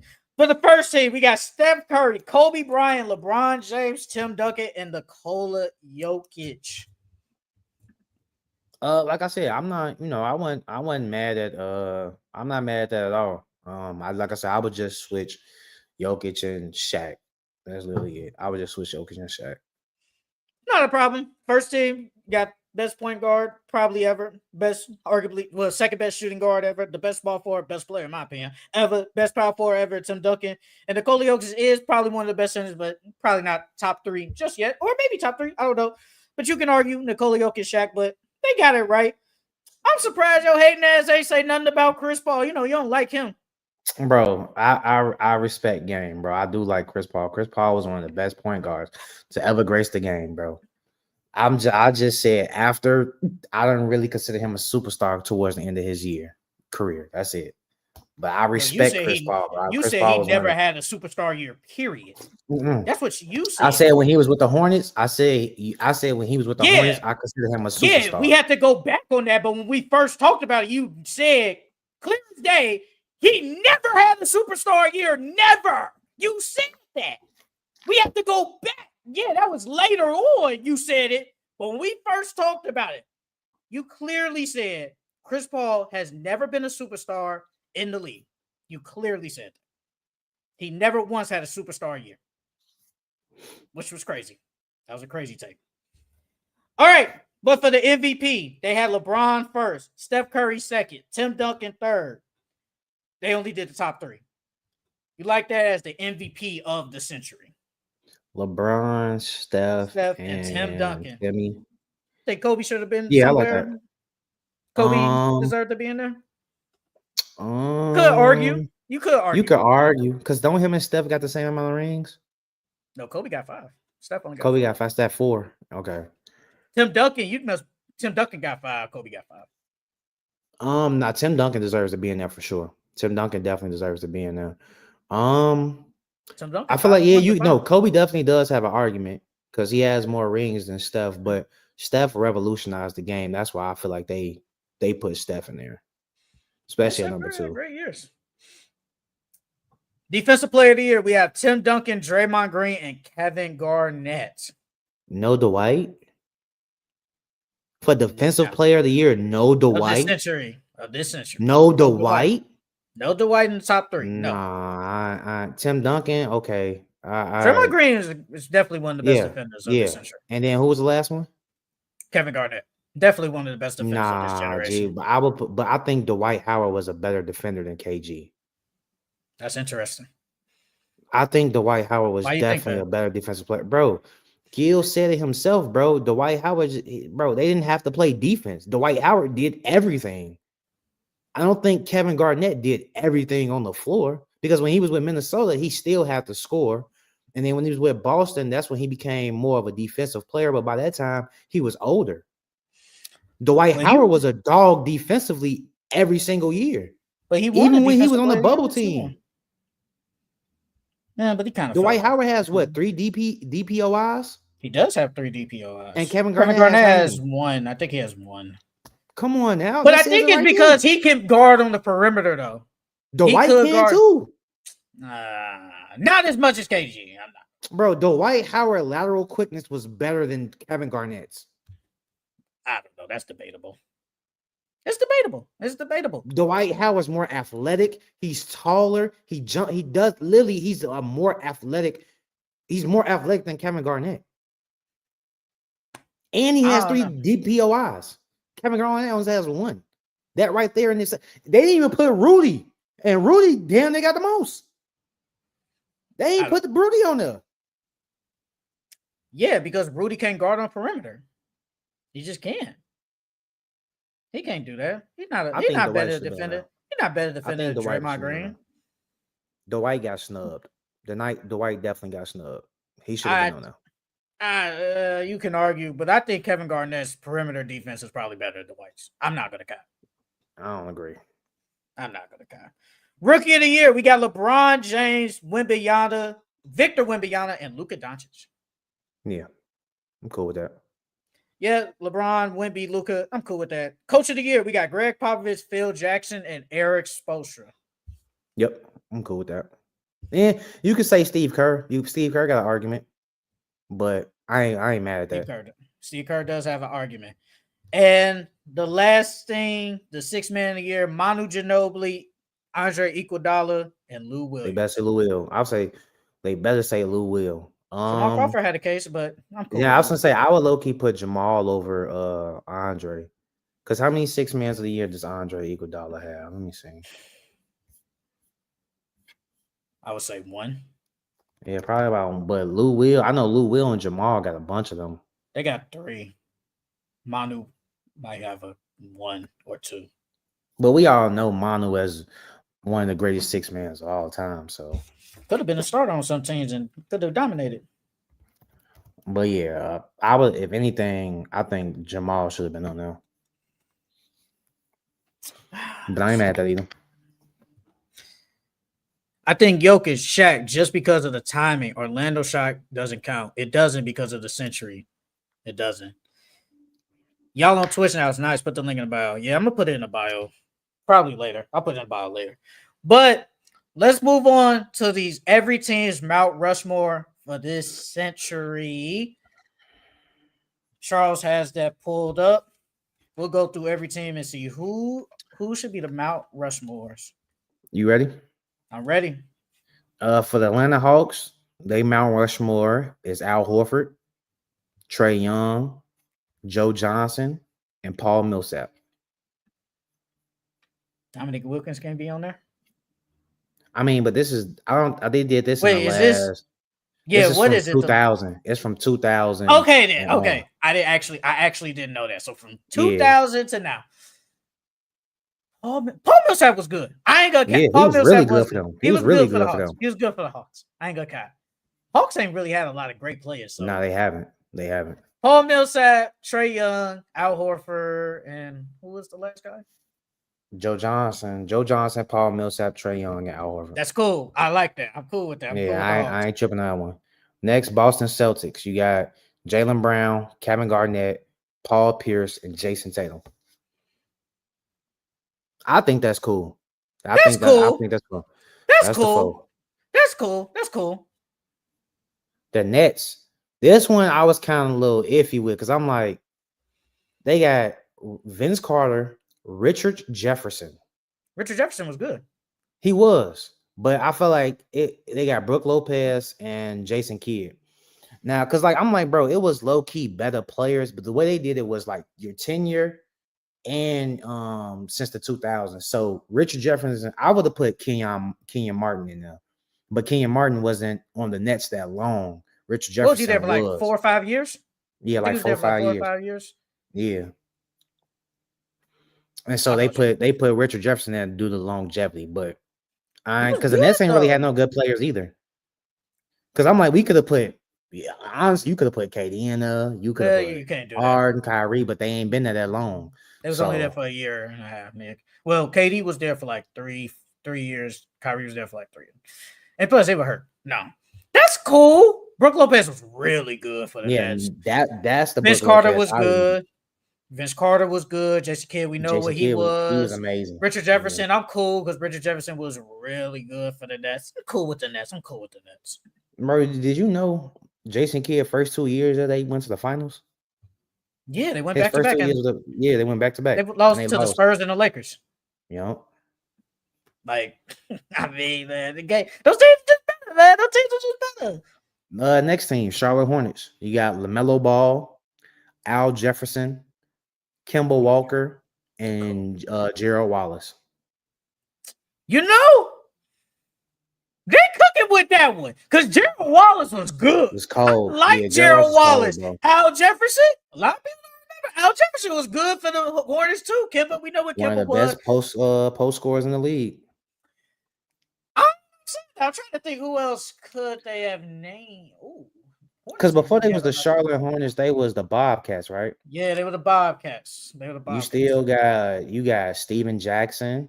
Gerald Wallace been there longer though, so I can't do that. He been there longer than Steven Jackson. BD was there. When he well, no, BD wasn't there. He was with the Warriors. He was with the Golden State Warriors. BD. No, he was the BD Baron Davis. He was though. Baron Davis was a Hornet. I don't know how. I gotta see how long he was there though. But this from 2000. But he probably was with the Warriors by then. He was probably with the Warriors. LaMelo, I get it. Question mark, but I get it. I'm cool. The first three, I'm cool with. Gerald Wallace was good. Al Jefferson was really good. He was only with. He was he got drafted there. He got drafted there. He got drafted there in 99, 2000. And he stayed there until 2004. That ain't that long, though. 1, 2, That's only like 5 years. 4. Yeah, that's 5 years. That's not that long. That's probably why they didn't put him in. That's only been 5 years. Al Jefferson I mean, but shit, LaMelo only been in the league for what, 4 years. You could argue, but LaMelo's stats is probably better than what Baron Davis did at that time. You could argue it. I know he injured, but just looking at the stats, you could argue. Yeah, hell yeah. He only averaged 12 points. I'm saying, like, all right, this is decent. I like this. What's the next team? Next team is the Chicago Bulls. You got Derrick Rose, Jimmy Butler, Joakim Noah, and Luol Deng. I'm not mad at that at all. I'm not mad at that. I like Luol, Joakim. Yeah, I think that's the Mt.Rushmore. Hey, from 2000. Last Friday, I was chilling, and I went back and watched that 2009 playoffs against the Celtics. When I tell you Ben Gordon's shot maker was crazy, that was, bro, he had like 3 He kept them in the series. John Salmons in game 6. Oh, that man was on one. Like, hey, when he went to the Bucks, I thought he was gonna be cold, bro. That nigga fell off after that. Hey, before I forget this out of my head, I always talk about as a player that I thought was gonna be decent. One player I thought was gonna be really decent, Derek Williams, when he came out of Arizona. I thought he was gonna be decent, bro. It popped. Because I meant to tell you this, but I forgot. Then it just popped up in my head. I thought Derek Williams was gonna be decent. He got drafted by Timberwolves. Next thing you know, trash. But the same thing like Thomas Robinson. I thought Thomas Robinson was gonna be decent. I thought Thomas Robinson when he got to the Kings. I thought he was gonna be good. I ain't gonna cap. But let's go. I just wanted to say that. Next team, Cleveland Cavaliers. You got LeBron, Kyrie, Kevin Love, and Ilgauskas. I think that's good too. I think that's cool. Donovan Mitchell gonna get up there though eventually, but that's cool. I like the 3. I like the 4. If he stays. Yeah, he probably stay. Next team, Dallas Mavericks. You got now this one I thought was funny, Jay. They had Dirk, Jason Terry, Luka, and Dwight Powell. Dwight Powell is crazy. Dwight Powell is insane. Dwight Powell is crazy. Man, you could have. But they got him in there due to tenure. So it's like, what other player you gonna put in there that played that tenure long? Wise? Nah, you can't. Because I could have said Sean Marion. Tyson Chandler there, he wasn't there for that long. He was there for like a year, then went to the Knicks, and I think that was it. Steve Nash was good. He wasn't there for that long though. He wasn't there that long because he got traded. He wasn't there that long. Man, I could have said Sean Marion. I could have put Josh Howard in there low key. Ron Butler, he wasn't there that long. Yeah. He wasn't there that long. JJ Barea. That man was low key the quote unquote LeBron stopper. Fuck out of here. Dwight Powell is crazy, but the other 3 is cool. Yeah, Dwight Powell is crazy. Next team, Denver Nuggets. You got Nikola Jokic, Carmelo Anthony, Jamal Murray, and Aaron Gordon.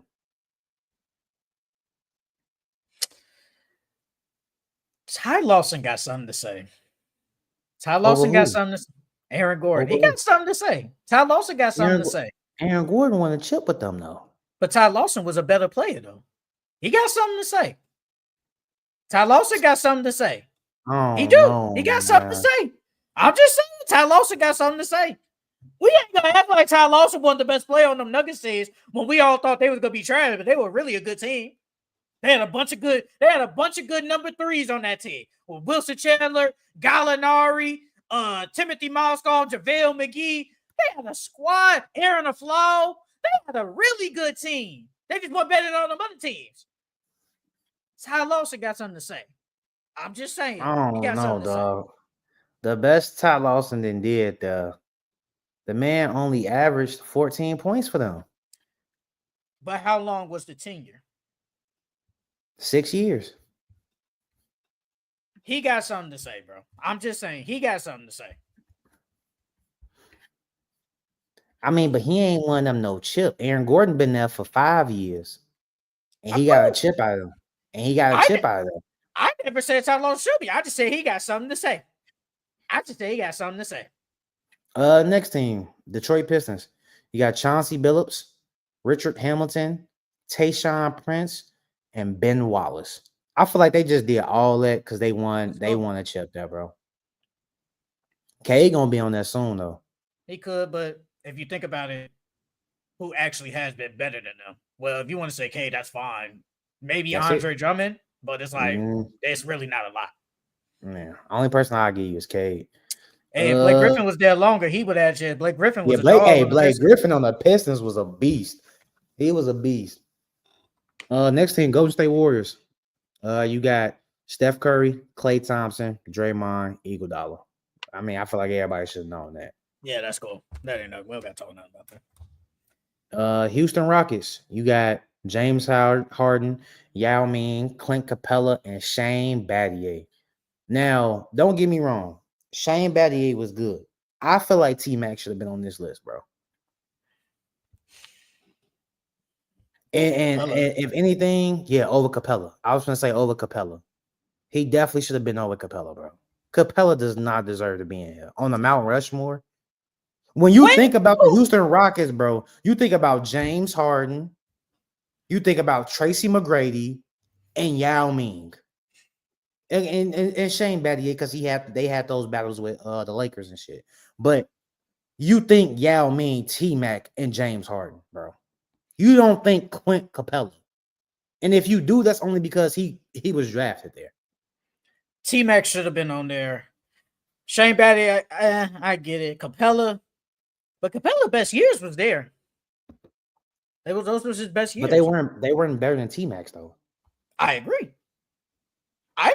But those were Capella's best years. If you could have said Capella over Shane Battier, you could argue. I wasn't upset. But T-Mac should be on there. He should be on there. I agree.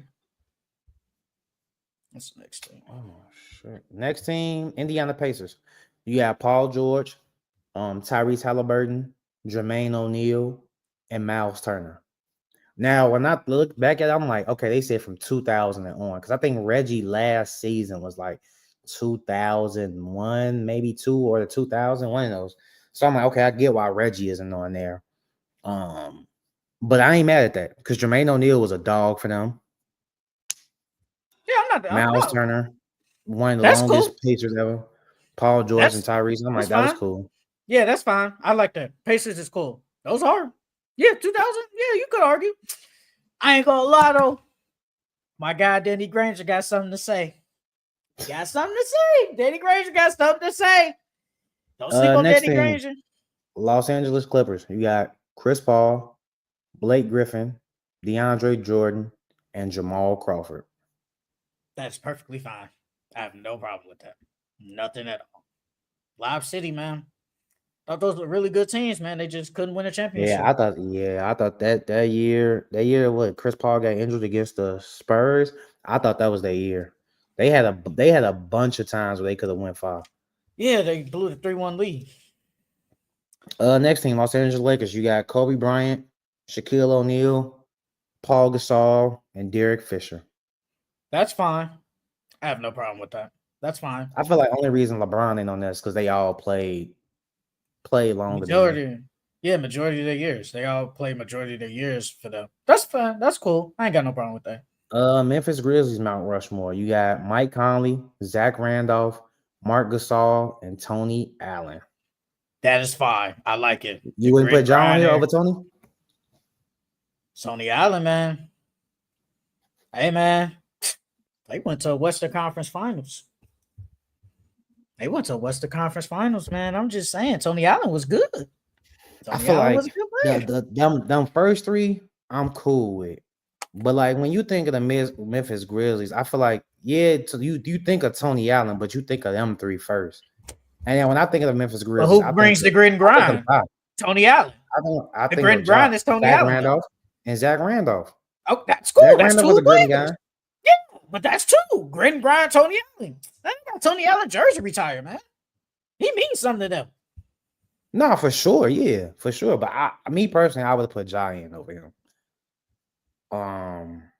The Miami Heat, you got Dwayne Wade, LeBron James, Jimmy Butler, and Bam Adebayo. Yeah, that's cool. Jimmy, great. LeBron, D Wade, obviously great. Bam, really good. Been there his whole career. Yeah, that's fine. Who else could it be on there though? Shaq. He wasn't there that I mean, long. he wasn't there that long, but he won a chip with them. Wasn't there that long though. Yeah. Bron wasn't there that long. Yeah, but he was great in that 4-year stretch though. He was great. I don't think Shaq was great. He was just good. So Next team, Milwaukee Bucks. You got Giannis Antetokounmpo, Brook Lopez, Chris Middleton, and Michael Redd. I guarantee you, most people who watch this video don't even know who Michael Redd is. They're gonna have to look him up. Michael Redd was a bucket. hey, some say Brandon Jennings might have something to say. I'm just saying. That man scared to play Pat Beverly. I'm just saying. You can't Brandon down Jennings, I guess. He's scared to play Pat Bev. Michael Redd was great though. I give you that. Michael Redd was really good for the Bucks. I'm gonna give you that one. Brook Lopez, he was good. Brook Lopez was good. Giannis, we know. Chris Middleton, yeah. Brandon got something to say, man. Brandon got something to say. Got nothing to say. And see, he played Pat Bev. He can't be in no conversation. Oh wow. The next team, Minnesota Timberwolves. You got Kevin Garnett, Anthony Edwards, Karl Anthony Towns, and Kevin Love. I feel like this was the most perfect. This one.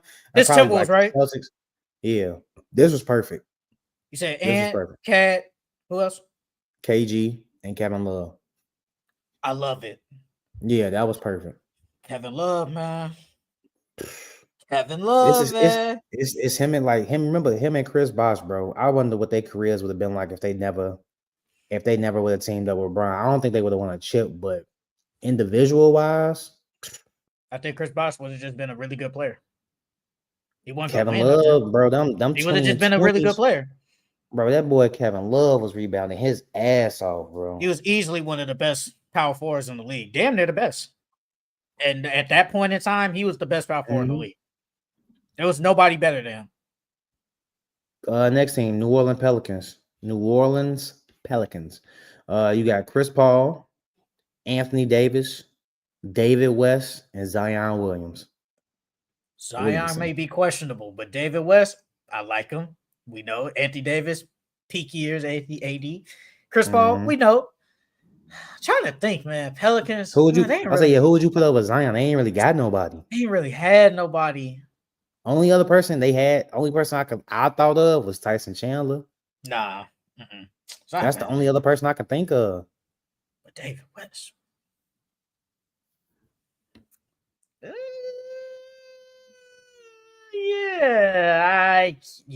There's nobody better. I'm cool with that. There's nobody better. New York Knicks. You got Carmelo Anthony, Jalen Brunson, Allen Houston, and Julius Randle. Hey. Now, some people might not even know who Allen Houston is. Hey. To be honest with you, but Allen Houston deserves to be on there. I like it.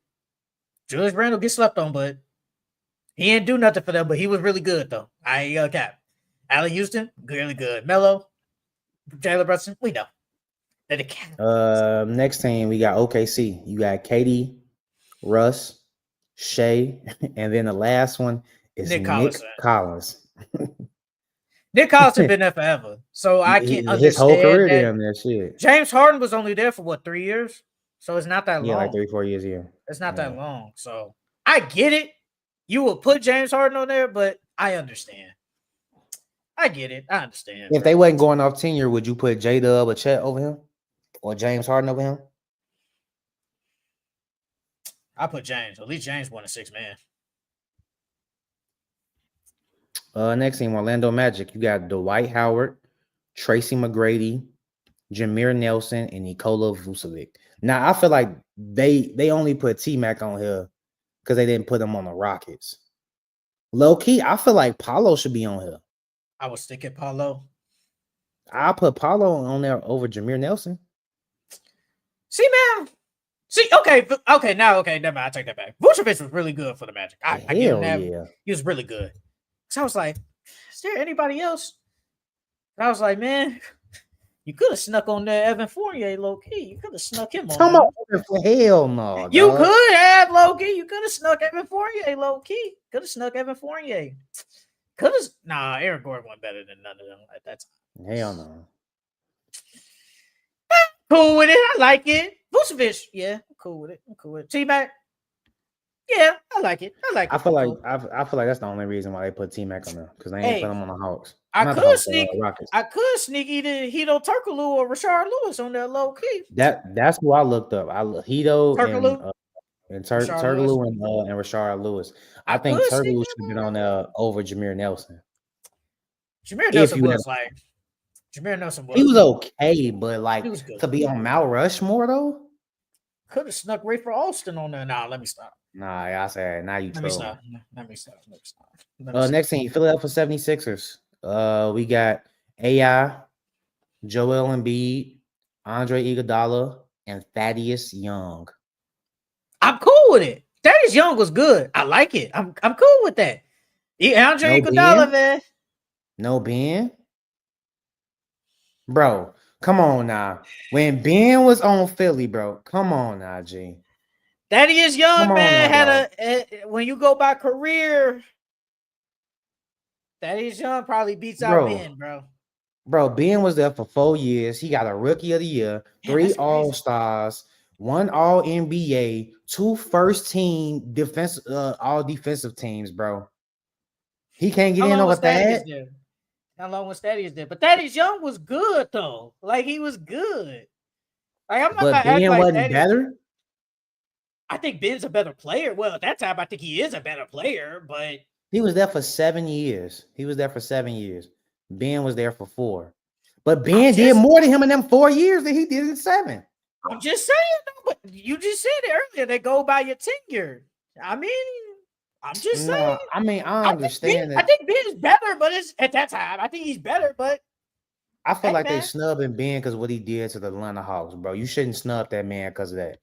You shouldn't do him like that, bro. He did so. Because Ben had a better career in Philly than Thaddeus Young did. In Philly, Thaddeus Young averaged 13. Ben averaged 15, 8 and 7 with a steal and with almost 2 steals and a block. Hey, but Thaddeus Young tenure was probably just better than Ben. 2 more years. Nah, dog. No, they could have gave you said 7. You say he was there for 4 years. Ben was there 3 more years. Yeah, my fault. 3 more years. They could have gave Ben that, bro. Next thing, Phoenix Suns. You got Steve Nash, Devin Booker, Sean Marion, and Amari Stoudemire. I like it. Love it. Sean Marion was great. Stoudemire. Dog. Stoudemire was a dog, bro. He was a dog. Booker is crazy. He don't even get talked about as one of the best power forwards of all time. And he's low key up there.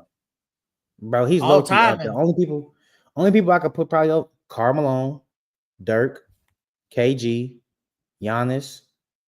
Did I say Tim Duncan already? Anthony Davis. Okay. Tim Duncan. That's 6. LaMarcus Aldridge or Amari Stoudemire? I'm going Amari. Charles Barkley. That's 7. Al Gasol. 8. Kevin Love.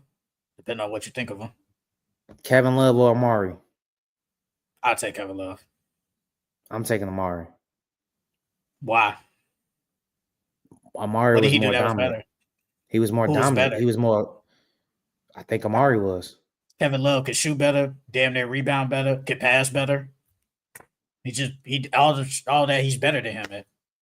Amari Stoudemire dominated the game though. But Again, Kevin Love, he was a really good rebounder and is he a better shooter? Is he a better passer? No, but Amari Stoudemire, come on now, dog. Let's not tweak on Amari Stoudemire. No one's tweaking. No one's tweaking on him. But to say, he's a better shooter, a better passer, a better rebounder, could damn near to score as much as him. What was he better than him at? Like, I don't know what he was better than him at. Yeah, I could definitely say you was more dominant. I mean, you was just straight up better than me. What? If I could dominate the game more than you, I'm a better player. I affect the game more than you do. If I'm dominating the game.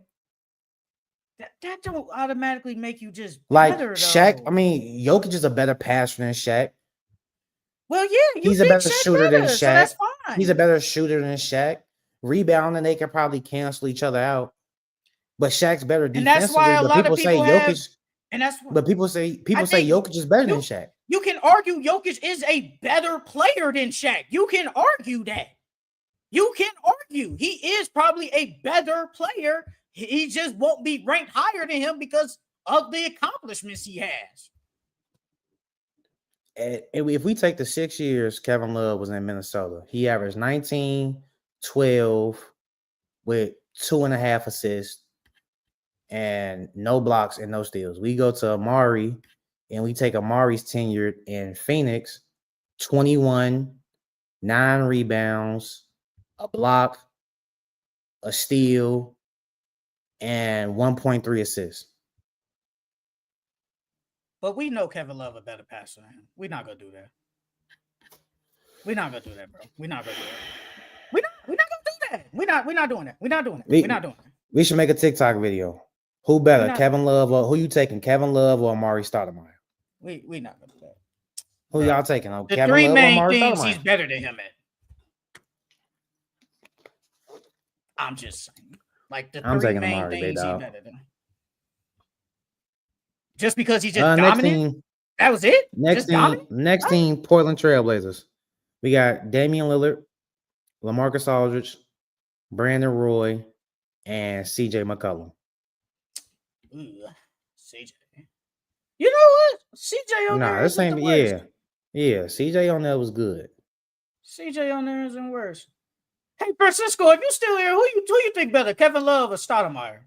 Who you think better? Because I don't know. Best of all time was crazy, but he is really good. We just named 8 players ahead of him. It's only 2 more spots left. Kevin McHale. Nah. I know you probably gonna say it, Chris Bosh. I know you was gonna think. We ain't get too many years of Chris Bosh though. Ooh. I'm a low-key go Chris Bosh. Bro, it's okay to say he was really good, but the best of all time, I ain't going. No, I didn't say he was the best. I said one of the best. One of the best. I never said he was the best of all time. No, you're right. I meant to say one of the best. Because when you say one of the best, that's like damn near like top 5, top 10-ish. And I don't think he was like top 10-ish. I think he was really good, though. It's not top 10. So, yeah, that's cool. Now, we going to do that TikTok. Who y'all taking? Amari Stoudemire, Kevin Love. We going to do that TikTok. Yeah, I got to make it. Because I want to see what people got to say. I got to make it. Next team, Sacramento Kings. You got Chris Webber, Vlade Divac, Mike Bibby, and Peja Stojakovic. I'm cool with it, but you can argue Sabonis might be. I was going to say Sabonis. You could argue. Probably Fox could make an argument. Those two could make an argument. I get it. Those guys were winning, especially with Peja, Mike Bibby, Vladdy was really good. Chris Webber, we know what he is. You could make the argument. You could make it. But Sabonis, we forgot about Chris Webber. Chris Webber. I said Chris Webber was great. Chris Webber. Yeah, I'm talking about when we was naming the power forwards. We didn't say Chris Webber. Yeah, he better than Stoudemire, bro. He better than him. San Antonio Spurs. You got Tim Duncan, Tony Parker, Manu, and Kawhi. Low-key, Victor gonna be on there soon though. Victor gonna be like, he gonna pass Kawhi. He gonna pass on Kawhi. Toronto Raptors. You got Vince Carter, DeMar DeRozan, Kawhi, and Kyle Lowry. It's crazy because Kawhi was there for 1 year, but he won. So it's just like Brought them a chip. That's over why he. Chris That's Bosh. really why he on there. Yeah, because he won. Mhm. Kawhi, I mean, DeMar, 'Cause Kyle Lowry, I'm cool. They with. deserve to be on there. Yeah, they deserve to I'm be on cool. And Chris Bosh got there. something to say. Vince Carter, low key too though. Because No, when you think about Vince the Carter Raptors, cool. you think about Vince Carter. So it's really Kawhi over Chris Bosh. Chris Bosh got something to say, bro. I say it, man. Chris Bosh got something to say. He got something to say, man. The next team, Utah Jazz. You got Deron Williams, Carlos Boozer, Rudy Gobert, and Andre Kirilenko. Damn, Donovan Mitchell can't be on there. I'll say a Donovan over Kirilenko. I ain't gonna lie. Damn, Donovan Mitchell should be on there. I'll Carlos say Boozer, Donovan I'm cool. Darren Williams, I'm cool. Rudy Gobert, I'm cool with. Donovan Mitchell got to be on. I like Kirilenko, but Donovan Mitchell got to be on there. I think he needs to be bro, on. I ain't gonna lie. I thought Deron Williams, he was cold. Once he left Utah, I thought Deron Williams was gonna blow through the roof, G. Because remember, it was the base was between him and Chris Paul as the best point guards in the league. And some people had Deron over him. I like Deron Williams more than Chris Paul. Like, I like Deron Williams more. Yeah, you could argue it, but I like Deron more than him. Then Deron Williams just basically fell off. Washington Wizards. This is the last team. They got Gilbert Arenas, John Wall, Bradley Beal, and Antoine Jameson. I'm cool with it. I'll say people forget about Antoine, bro. Antoine Jameson was a bucket. Shit, that's the only person Gil said he'll pass to. Antoine Jameson? Yeah. Him and Larry Hughes. Them the only two. I'm cool with it. I like it. All right. Let's go to, according to ESPN polls inside, the next NBA superstar most likely to request a trade. At number 1, they got Zion Williamson. At number 2, they got Giannis Antetokounmpo. At number 3, they got LeBron James.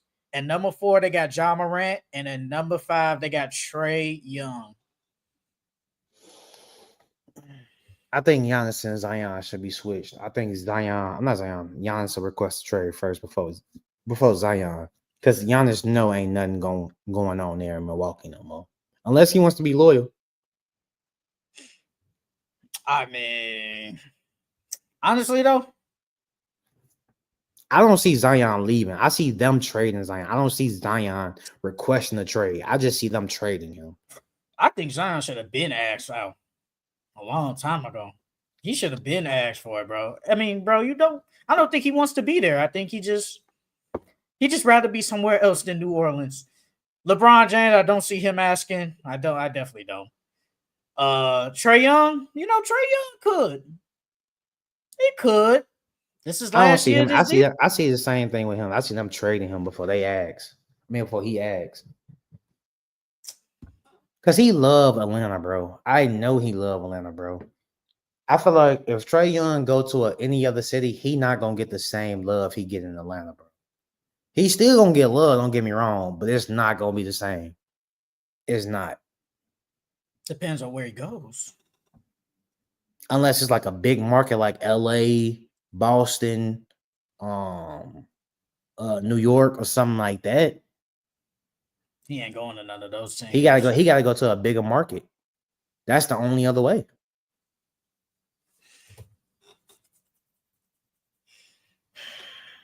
Atlanta is, bro, he's not going to get no more love than he get in Atlanta unless he go to a bigger market. Yeah, because he always in the Quavo music video. Could Ja ask out? I don't see Ja asking. I see them just saying we over it and getting rid of him. Like, Ja. He love Memphis, bro. Memphis, man, I ain't going to talk about nobody's city. I'll keep that to myself. Memphis is Memphis. Like, It's Memphis, bro. I don't know. Like, if it would have to be any place like Tennessee, it'd be Nashville. No offense to Memphis. No offense. Nashville probably better. I don't see LeBron's. I might be. Well, you said Giannis number one. Yeah, Giannis. Giannis. I think Giannis because man, if it go bad, he'll ask. Yeah, I need to get up out of here. Yeah. If it goes bad by trade deadline, he'll get out of there, bro. Like he'll get out of there. So before we get to your topic, I know you want to talk. I want that to be the last thing we talk about. Did you see? Actually, yeah. Did you see what Jeff Teague said? He said he believes Kawhi Leonard didn't have a better career than Russell Westbrook. He said, "You don't have a league MVP. You was never the best player in the NBA." That's what he said. He said that about Kawhi. I totally disagree. They gotta be clickbait. Not clickbait as far as he didn't say that, but clickbait is so people can click and watch that shit, bro. I do not agree, bro. I don't. Kawhi won a championship for a franchise that never had one. Westbrook ain't did that. Yeah, you averaged a triple double when you got MVPs. That's cool. But we're not gonna sit here and act like Kawhi Leonard wasn't one of the best players in the league during his time when he was healthy, bro. We're not gonna do that.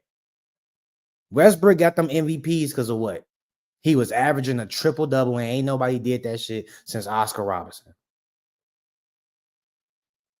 I don't think if career. How can he say Westbrook's career was better than Kawhi's when Russ don't even have championships? Isn't the ultimate goal of an NBA player to win a championship? Every NBA player says that's the ultimate goal, to win a championship. And how many does Kawhi have? 2. And how many does Westbrook have? None. You can't say Westbrook is a better player just because he got an MVP. You can't say that.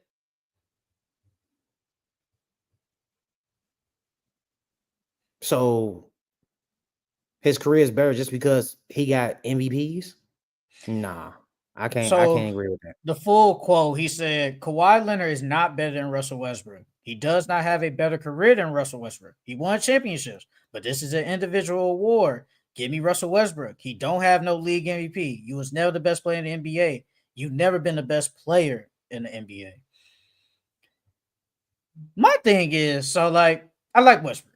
Love Westbrook. One of my favorite players ever. He was not better than Kawhi. He just wasn't. Come on now. Kawhi Leonard won a championship. Kawhi Leonard has a DPOI. Actually, yeah, he has a DPOI. He has 2 finals MVP, 2 rings. I don't agree with this, but there were people saying, you said this too, Kawhi Leonard was the best player in the league at one point. I still don't agree with that. He was. I don't agree with that. But people were saying he was the best player in the NBA. So that just puts you over Westbrook. I don't think no one thought Westbrook was the best player in the NBA at no point. Even though he averaged a triple-double, he wasn't better than LeBron. He wasn't better than KD. He wasn't better than probably Steph. He wasn't better than none of them. But to some people, Kawhi Leonard was the best player in the NBA. Like I said, I don't agree with that at all. But that comes to fruition. He has the finals. He went to he got shipped to another country and won a championship. No matter what y'all think. His first year there. You know how fucking hard that is, dude? His only year there. No matter what y'all think, because everybody was hurt. I hate when they bring up Klay Thompson, but whatever. KD was hurt. Klay Thompson was hurt. They still won that championship. And Kawhi Leonard was amazing during that whole playoff run. He went through a gauntlet. So you can't say Westbrook's career is better just because of the one MVP. He got 2 defensive player of the years, bro. Okay, that's my bad. 7 all defensive, first team, not first team, but all defensive teams. That's my bad. So 2 finals, 2 rings, 2 finals MVPs, 2 DPOIs. He's just Kawhi Leonard's better than Russell Westbrook. I'm sorry. Now, dog. Hey, you be listening to well, you say you listen to for laughs. Come on now, dog. He tweaking on that one. Remember what I said? Remember what I said about these podcasts? When I said I think none of them are really for basketball. Some of them I think is just for laughs and giggles. But Jeff Teague know basketball though. I feel like that. I know you ain't say that. I'm just saying, but like that's why I listen to him because Jeff Teague know basketball, bro. I feel like that he was low key trolling. He had to be trolling, bro. He had to. He wasn't. Because ain't no way you think. He said that Russell Westbrook was a better player than Kawhi. He said he ranks him higher. Doesn't He's deserve to tweaking, be ranked dog. higher. He's tweaking, dog. All right, so let's run through this one thing that we'll get to Charles' favorite topic. So ESPN predicted the awards. For MVP, they only get the first two. So for MVP, they got Nikola Jokic and Luka Doncic. I think Luka gonna get him an MVP. You I say think this he every gonna year, get him. then he never gets it. I think my boy gonna get him one. You said that last You year. gotta and speak I into was his right with you. existence. Yeah, He was you hurt did say- last year though. He was hurt. But you said that in the year before. He wasn't. I don't think he was gonna get it that year. It was probably still gonna be Jokic. I still don't believe that. My boy gonna get him one. He gets My hurt. boy He gonna not get get him hurt, but he always leads. He always the favorite to win. That never wins. I gotta see it to one. believe. My it. boy gonna get him. My boy Rookie of gonna the get year, him they one. got Cooper Flag and Dylan Harper.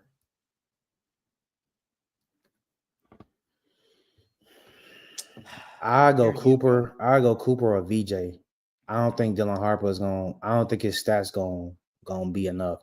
I think VJ though. I think VJ gonna have a better opportunity now, and they're not gonna do ace bait. Well, rookie of the real. I was gonna say record don't really matter with rookie of the Record year. doesn't matter. It don't matter as Yeah, long as it you don't put really up matter. real good numbers. That's one of them that don't really matter. Like as long as you put up good numbers, like if you put up some amazing numbers, your team could be trash. But if you put up great numbers, you go win. I think it's gonna need to be between. I think it's gonna be between VJ and Cooper though. I think it's gonna be between them two. Defensive player of the year, we got Victor Wembanyama and Evan Mobley. Victor's as long as he stay healthy, he go win. Yeah. Sixth man of the year, Alex Caruso and Naz Reid. I think it's gonna be somebody different this year. I don't think it's gonna be neither one of them. I don't know who yet, but I don't think it's gonna be neither one of them. Two? Just for the sake of this, who between them two? Lonzo can be in there. I definitely said between these two. I don't know why. Between them two? Oh, my fault. Just for the sake of this, like Alex Caruso and Naz Reid. Probably Alex Caruso. I would say Nas again. I think Nas can do it. He always be balling off the bench. Say Alex Caruso. Coach of the year, Jamal Mosley and Quinn Snyder. Jamal Mosley and Quinn Snyder. Jamal Mosley. I'm gonna go. Hey, that's a hard one though, because I think it just depends on who has the better record. I think the Magic gonna have a better record this year. They might crack the top 3 seed. Shit. If they start off the season good and hot, they could potentially crack that 3 seed. That 3 seed, because they was a 4th seed. What, like a couple of years ago? 2 years ago. Yeah. If they crack that 3rd seed, he fuck around might get it. And the last one, most improved, Amen Thompson and Andrew Nembhard. Amen Thompson and Andrew. Amen. I would even throw a Sora in there. But if you're going out them two, my man, I got a man.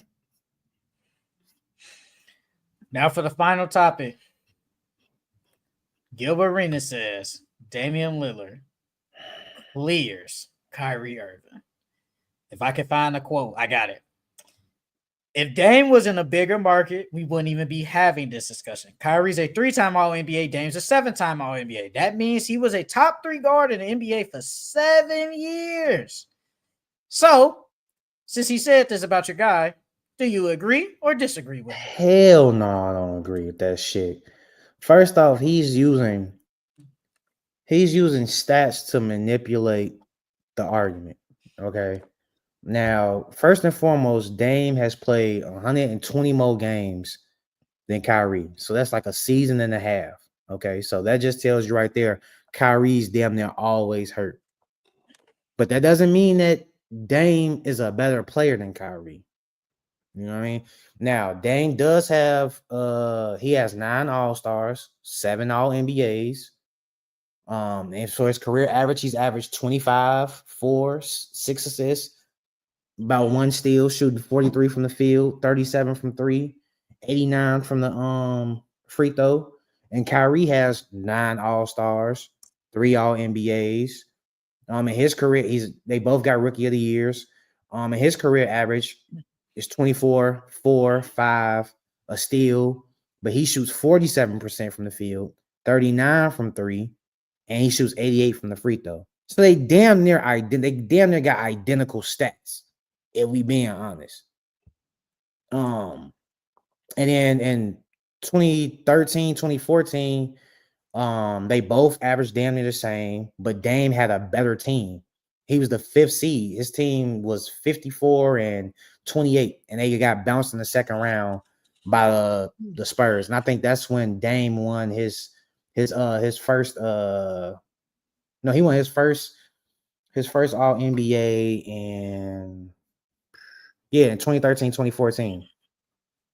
But he had a better team that year. Kyrie team was ass. So they're not going to put you on an all NBA team if your team is butt. The Cavs record was 33 and 49, bro. They're not going to put you on an all NBA team if your team wasn't doing good. So Kyrie didn't make it that year. And then 2015 and 2016, Kyrie only played 53 games. Dame played 75. And everybody who made the all NBA team that year played 70 or more games. So that's why Dame got it that year and Kyrie didn't. And then we got the 2017 to the 2021 season. In that time, Kyrie got 2 all NBAs, which was in 18 and 19 and 20 and 21. And Dame got 4. So he got 1 every single year during that time span. But in that time span, Kyrie only plays 200 out of a possible 328 games, which is like 60% of his games. And Dame played 286 out of 328. So that's 87% of his games. So during that time span, Dame played hella more games than Kyrie. Kyrie was hurt majority of that time.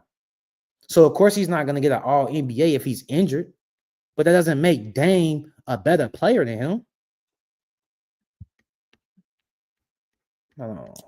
I ain't done yet. Hold on before you go. Go on to your hey, go on with your lecture, bro. Hey, go on with your lecture. And then so then let's break down the 17 through 21, where Dame got most of his all NBAs when he got 4 and Kyrie only got 2. In the 17-18 season, Kyrie was on a great Boston team. So his stats didn't reflect the same as Dame's. Dame only had CJ and Nurkic during that time. And those were the only ones to average double digits on their team. On that Boston Celtics teams, there were 8 different players averaging double-figure points. And we know all NBA is about what? Stats and team success. Kyrie didn't have the stats, but Dame did. 2018 and 20.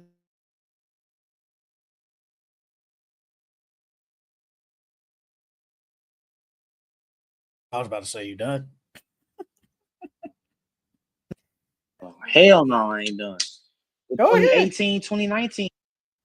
The 2018-2019 season. They both made an all NBA team. Okay, so we can scratch that year out. 2019-2020. Kyrie only played 20 games. Dame played 66. Of course, Kyrie's not going to make an all NBA team. He only played 20 fucking games. And in the last season, 2020 and 2021, Kyrie made a 3rd team. Dame made the 2nd team. Kyrie had 54 games that year. Dame had 67. But that year, Kyrie averaged 26, 4 and 6. Shot 50, 40, 90. So 50% from the field, 40 from 3, 90 from free throw. Dame averaged 28, 4 and 7. Shot 45 from the field, 39 for 3, 90 from the free throw line. So damn near identical numbers. But the difference is Dame had an old ass Melo, a CJ McCollum, and a Norman Powell. And Kyrie had James Harden and Kevin Durant. Even though that year they both was in and out the lineup, he still had 2 other great players on his team that he had to share the ball with. And Dame, who was Dame's second best player? CJ, right? But Dame was the go-to option that entire time. So of course Dame's gonna put up better numbers. He has the green light. Not saying that Kyrie didn't have the green light, but Dame's clearly their best player. So of course Dame's gonna have better numbers. And Kyrie was their second best player, and they still had damn near identical numbers. But I feel like they gave it to Dame because Dame had quote unquote better stats than Kyrie that year. So that's why he made a 2nd team and Kyrie made a 3rd. So me personally, their stats are identical. But I don't think Dame is a better player than Kyrie. I'm not saying that Kyrie clears him. I think they're both in the same realm. But I'm taking Kyrie over Dame every single day. Every single day. That was definitely a long lecture. I always think of Dame and Kyrie, I always put them in the same tier. I don't think no one's better than the other, really. I think they're both great. Do I agree with what Gil said? Not really, because I think Kyrie is still more popular than him. I think you got to add that in there. And Kyrie Irving, if he just stays healthy, we know Kyrie Irving is at least a top 5 guard, point guard, or whatever it may be. At least. Dame was just healthy, and he put up great numbers. But Dame isn't this. I don't think he would have been this household name as Kyrie. Like, Kyrie is beloved everywhere. Kyrie's beloved everywhere. Dame is beloved, just not as much as Kyrie. But I do think, Kyrie stays where he is. He's still gonna be more. He's still gonna be known more than Dame. Dame could have gone to freaking New York. I still don't think he was gonna be higher than Kyrie. I still don't believe that. He could have gone to any big mark. He still wasn't gonna be higher than that man. Dame is a great player. Kyrie's a great player. But I think, like, when it comes to them two, Kyrie probably like right here.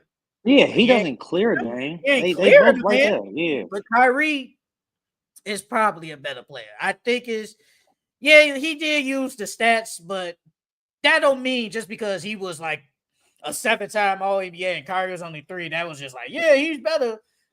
Injuries could have played a part. Like you said, teams were better.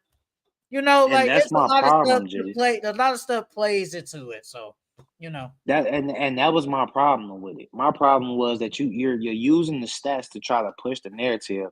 Well, he's not even say push a narrative to make a case for your argument when you have to add context to it. Because even when Kyrie when he ended up getting LeBron them for them 3 years or whatever like that before he went to the Celtics and shit like that, they had David Black. And those first 2 years with David Black, bro, that was some of Kyrie's worst years. Not only because Bron got back, so you gotta figure out how to play with Bron, but also you're with a rookie head coach, and they fired him that second season, and in the midst of that second season, and added Ty Lue in there. So it's like, bro, it's context to the whole thing, bro.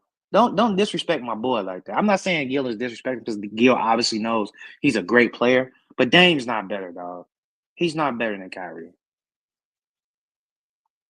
That was a lot of talking you did, brother. It was very Don't nice. discuss, bro, because you gotta break that shit down, bro. Because when the public is looking at it and they see Gilbert Arenas, NBA player, say that Dame has 7 All NBAs versus Kyrie 3, they're automatically gonna believe him and think that Dame's better than Kyrie. When you have to break the whole thing down and look at every single year, look at their teams, look at their coaches, it's more to it than that, and Gil knows that. That's why it pissed me off. Because Gil, you know that shit. Because we can say the same thing with him. If Gil would have never got hurt, Gil would have went down as one of the best point guards to ever play. Gil would have had more accolades than what he got now. Bro, Gil was before his time, bro. Gil is literally the new age point guard now. I don't mean he would have been one of the best. Would have been really good. The The trajectory Gilbert Arenas was on, he would have went down as one of the best guards to ever play, bro. He probably wouldn't have won shit, but I mean, he would have went down as one of the best guards. It's just when you say one of the best, I'm thinking like top 10-ish and stuff. It's just like I don't know. I can't agree with that. I think he was a really good player. I can't agree with that. But we got some breaking news. I looked at my iPad. The Cowboys are considering trading Micah Parsons. They're willing to listen to offers for the first time this offseason. Says they want to resolve this. They either want to give him the contract extension or finally get traded him. So I want to ask you real quick. A week away. I know. That's why they're trying to get. That's because they don't want to pay the man. So I want to ask you real quick before we get out of here. Should the Cowboys trade Micah Parsons? No, they shouldn't. They should get that man his money and keep it moving. Jerry Jones trying to be cheap as shit. Didn't Denzel just go on first take and cuss him out? What are you doing, dog? Pay the man. The hell? According to this, it said Jerry Jones tried to negotiate a 5-year, $202 million deal with Michael Parsons' agent involved. But then the dude, his name is Ari Mervav, he said, here's what you need to know. The 5-year structure would have kept Dallas in control of Parsons for the next 6 years, something agents strongly advise against, since it makes it very difficult to secure another big contract later in the year. That actually does make sense because we know in the NFL is longer. So if I'm here for 5 years, by the time I get to say age, Micah is like 24, I think. So when he gets there, he'll be 30. You know, at that point, depending on how you are, you might not be that great no more. So it's hard to get another big deal by then. Yeah. So I understand that part, but yes, they are trying to. Because even then, how long you think he'll have left in the league? He probably will have like another 3-4 years. He could play probably. Micah, this is year 5. Barring he doesn't get injured. He could probably play at least. I can see Micah playing probably. I don't see him playing 8 more years. I think 8 to 38 to damn near 40. He's 24. No, I'm saying. But you're talking about after the contract. If he would have signed it. Oh, okay. Yeah. I got you. Okay. Probably could play 5. So you think he could play to 35? Yeah. I think he could have played 5 more years. Yeah. So, yeah, it says, so for the first time, Dallas is appearing willing to listen to trade-offs from Michael Parsons. Several teams have reached out. No trades imminent right now, but Dallas wants to figure this out before next week. Their season starts next Sunday. So, next Thursday. See him go? Hey, the Packers would be nice, man. That pass rush would be very nice. I like the Packers. I like the Eagles, honestly, but that ain't gonna happen. They're in the same division. That ain't gonna happen. Me personally, though, I'll trade him. If you're not gonna give him the money, trade him. Because I hate how they do it in the NFL. The NFL, they like to just keep you. They like to keep you hostage, and especially because Micah has no leverage. He doesn't really have no leverage. This isn't the NBA. At least the NBA doesn't have it because everything's fully guaranteed. But in the NFL, you got this year, and we could just franchise tag you twice. So you have no leverage. To leave like 20+ million on the table? If it was me, I wouldn't do it. But you have no because if you think about it, say they franchise tag him, right? And he plays and then he gets hurt, or God forbid he gets hurt, but he gets a season injury. He ain't gonna get the bag no more. Especially if they franchise tag him twice. He's gone. Well, Kirk Cousins did it. He got franchise tagged twice and got the bag. He was good though. But you said if you but he's a quarterback. He's a quarterback though. But he was and good. Yeah, but if somebody like Michael Parsons gets injured, bro, and it's like a big injury or whatever like that, they're gonna knock his pay down, bro. Because they're gonna be like, you're not the same. But if he comes back and plays good, why wouldn't I probably at least give him close to what he was asking? If we franchise him the second time. But that's close to not what he actually wants. Because he wants 40 mil. He wants 40 plus. Because he's probably the best. He is. He's damn near the best outside of Myles Garrett, TJ Watt, and all them. He's the best. If it was up to me, I'd trade him. Because, bro, we're not going to pay you. Why are we keeping you here? If we know we're not going to pay you, I would just trade him. Get it out the way. Because we're going to get back a haul. It's Micah Parsons. We're going to get back a haul. And somebody's going to pay. Somebody's going to give up the draft picks and a really good player. I'd just trade him. Get it out the way, bro. But this is developing news, man. Micah Parsons might be out of because he is their defense for the Cowboys. Without him, the Cowboys' defense is bad. It's just bad. It's as simple as that, and they won't be good. But this was good. This was a good episode. But that's it for the Full Court Entertainment Podcast. Follow us on all social media outlets at Full Court Entertainment Podcast on Instagram, Twitter, Facebook, and TikTok. If you guys want to listen to the audio version, we are on Apple Music and Spotify. Well, Apple Podcasts and Spotify. Make sure you guys like, comment, subscribe to all our videos, shorts, and everything else on our apps. And like I said, if you guys like the video, it gets it out there so for everybody else can see, man. You know, we really need that. Thank you guys for comments and all that. And then just showing up in general. But that's it for the Full Court Entertainment Podcast.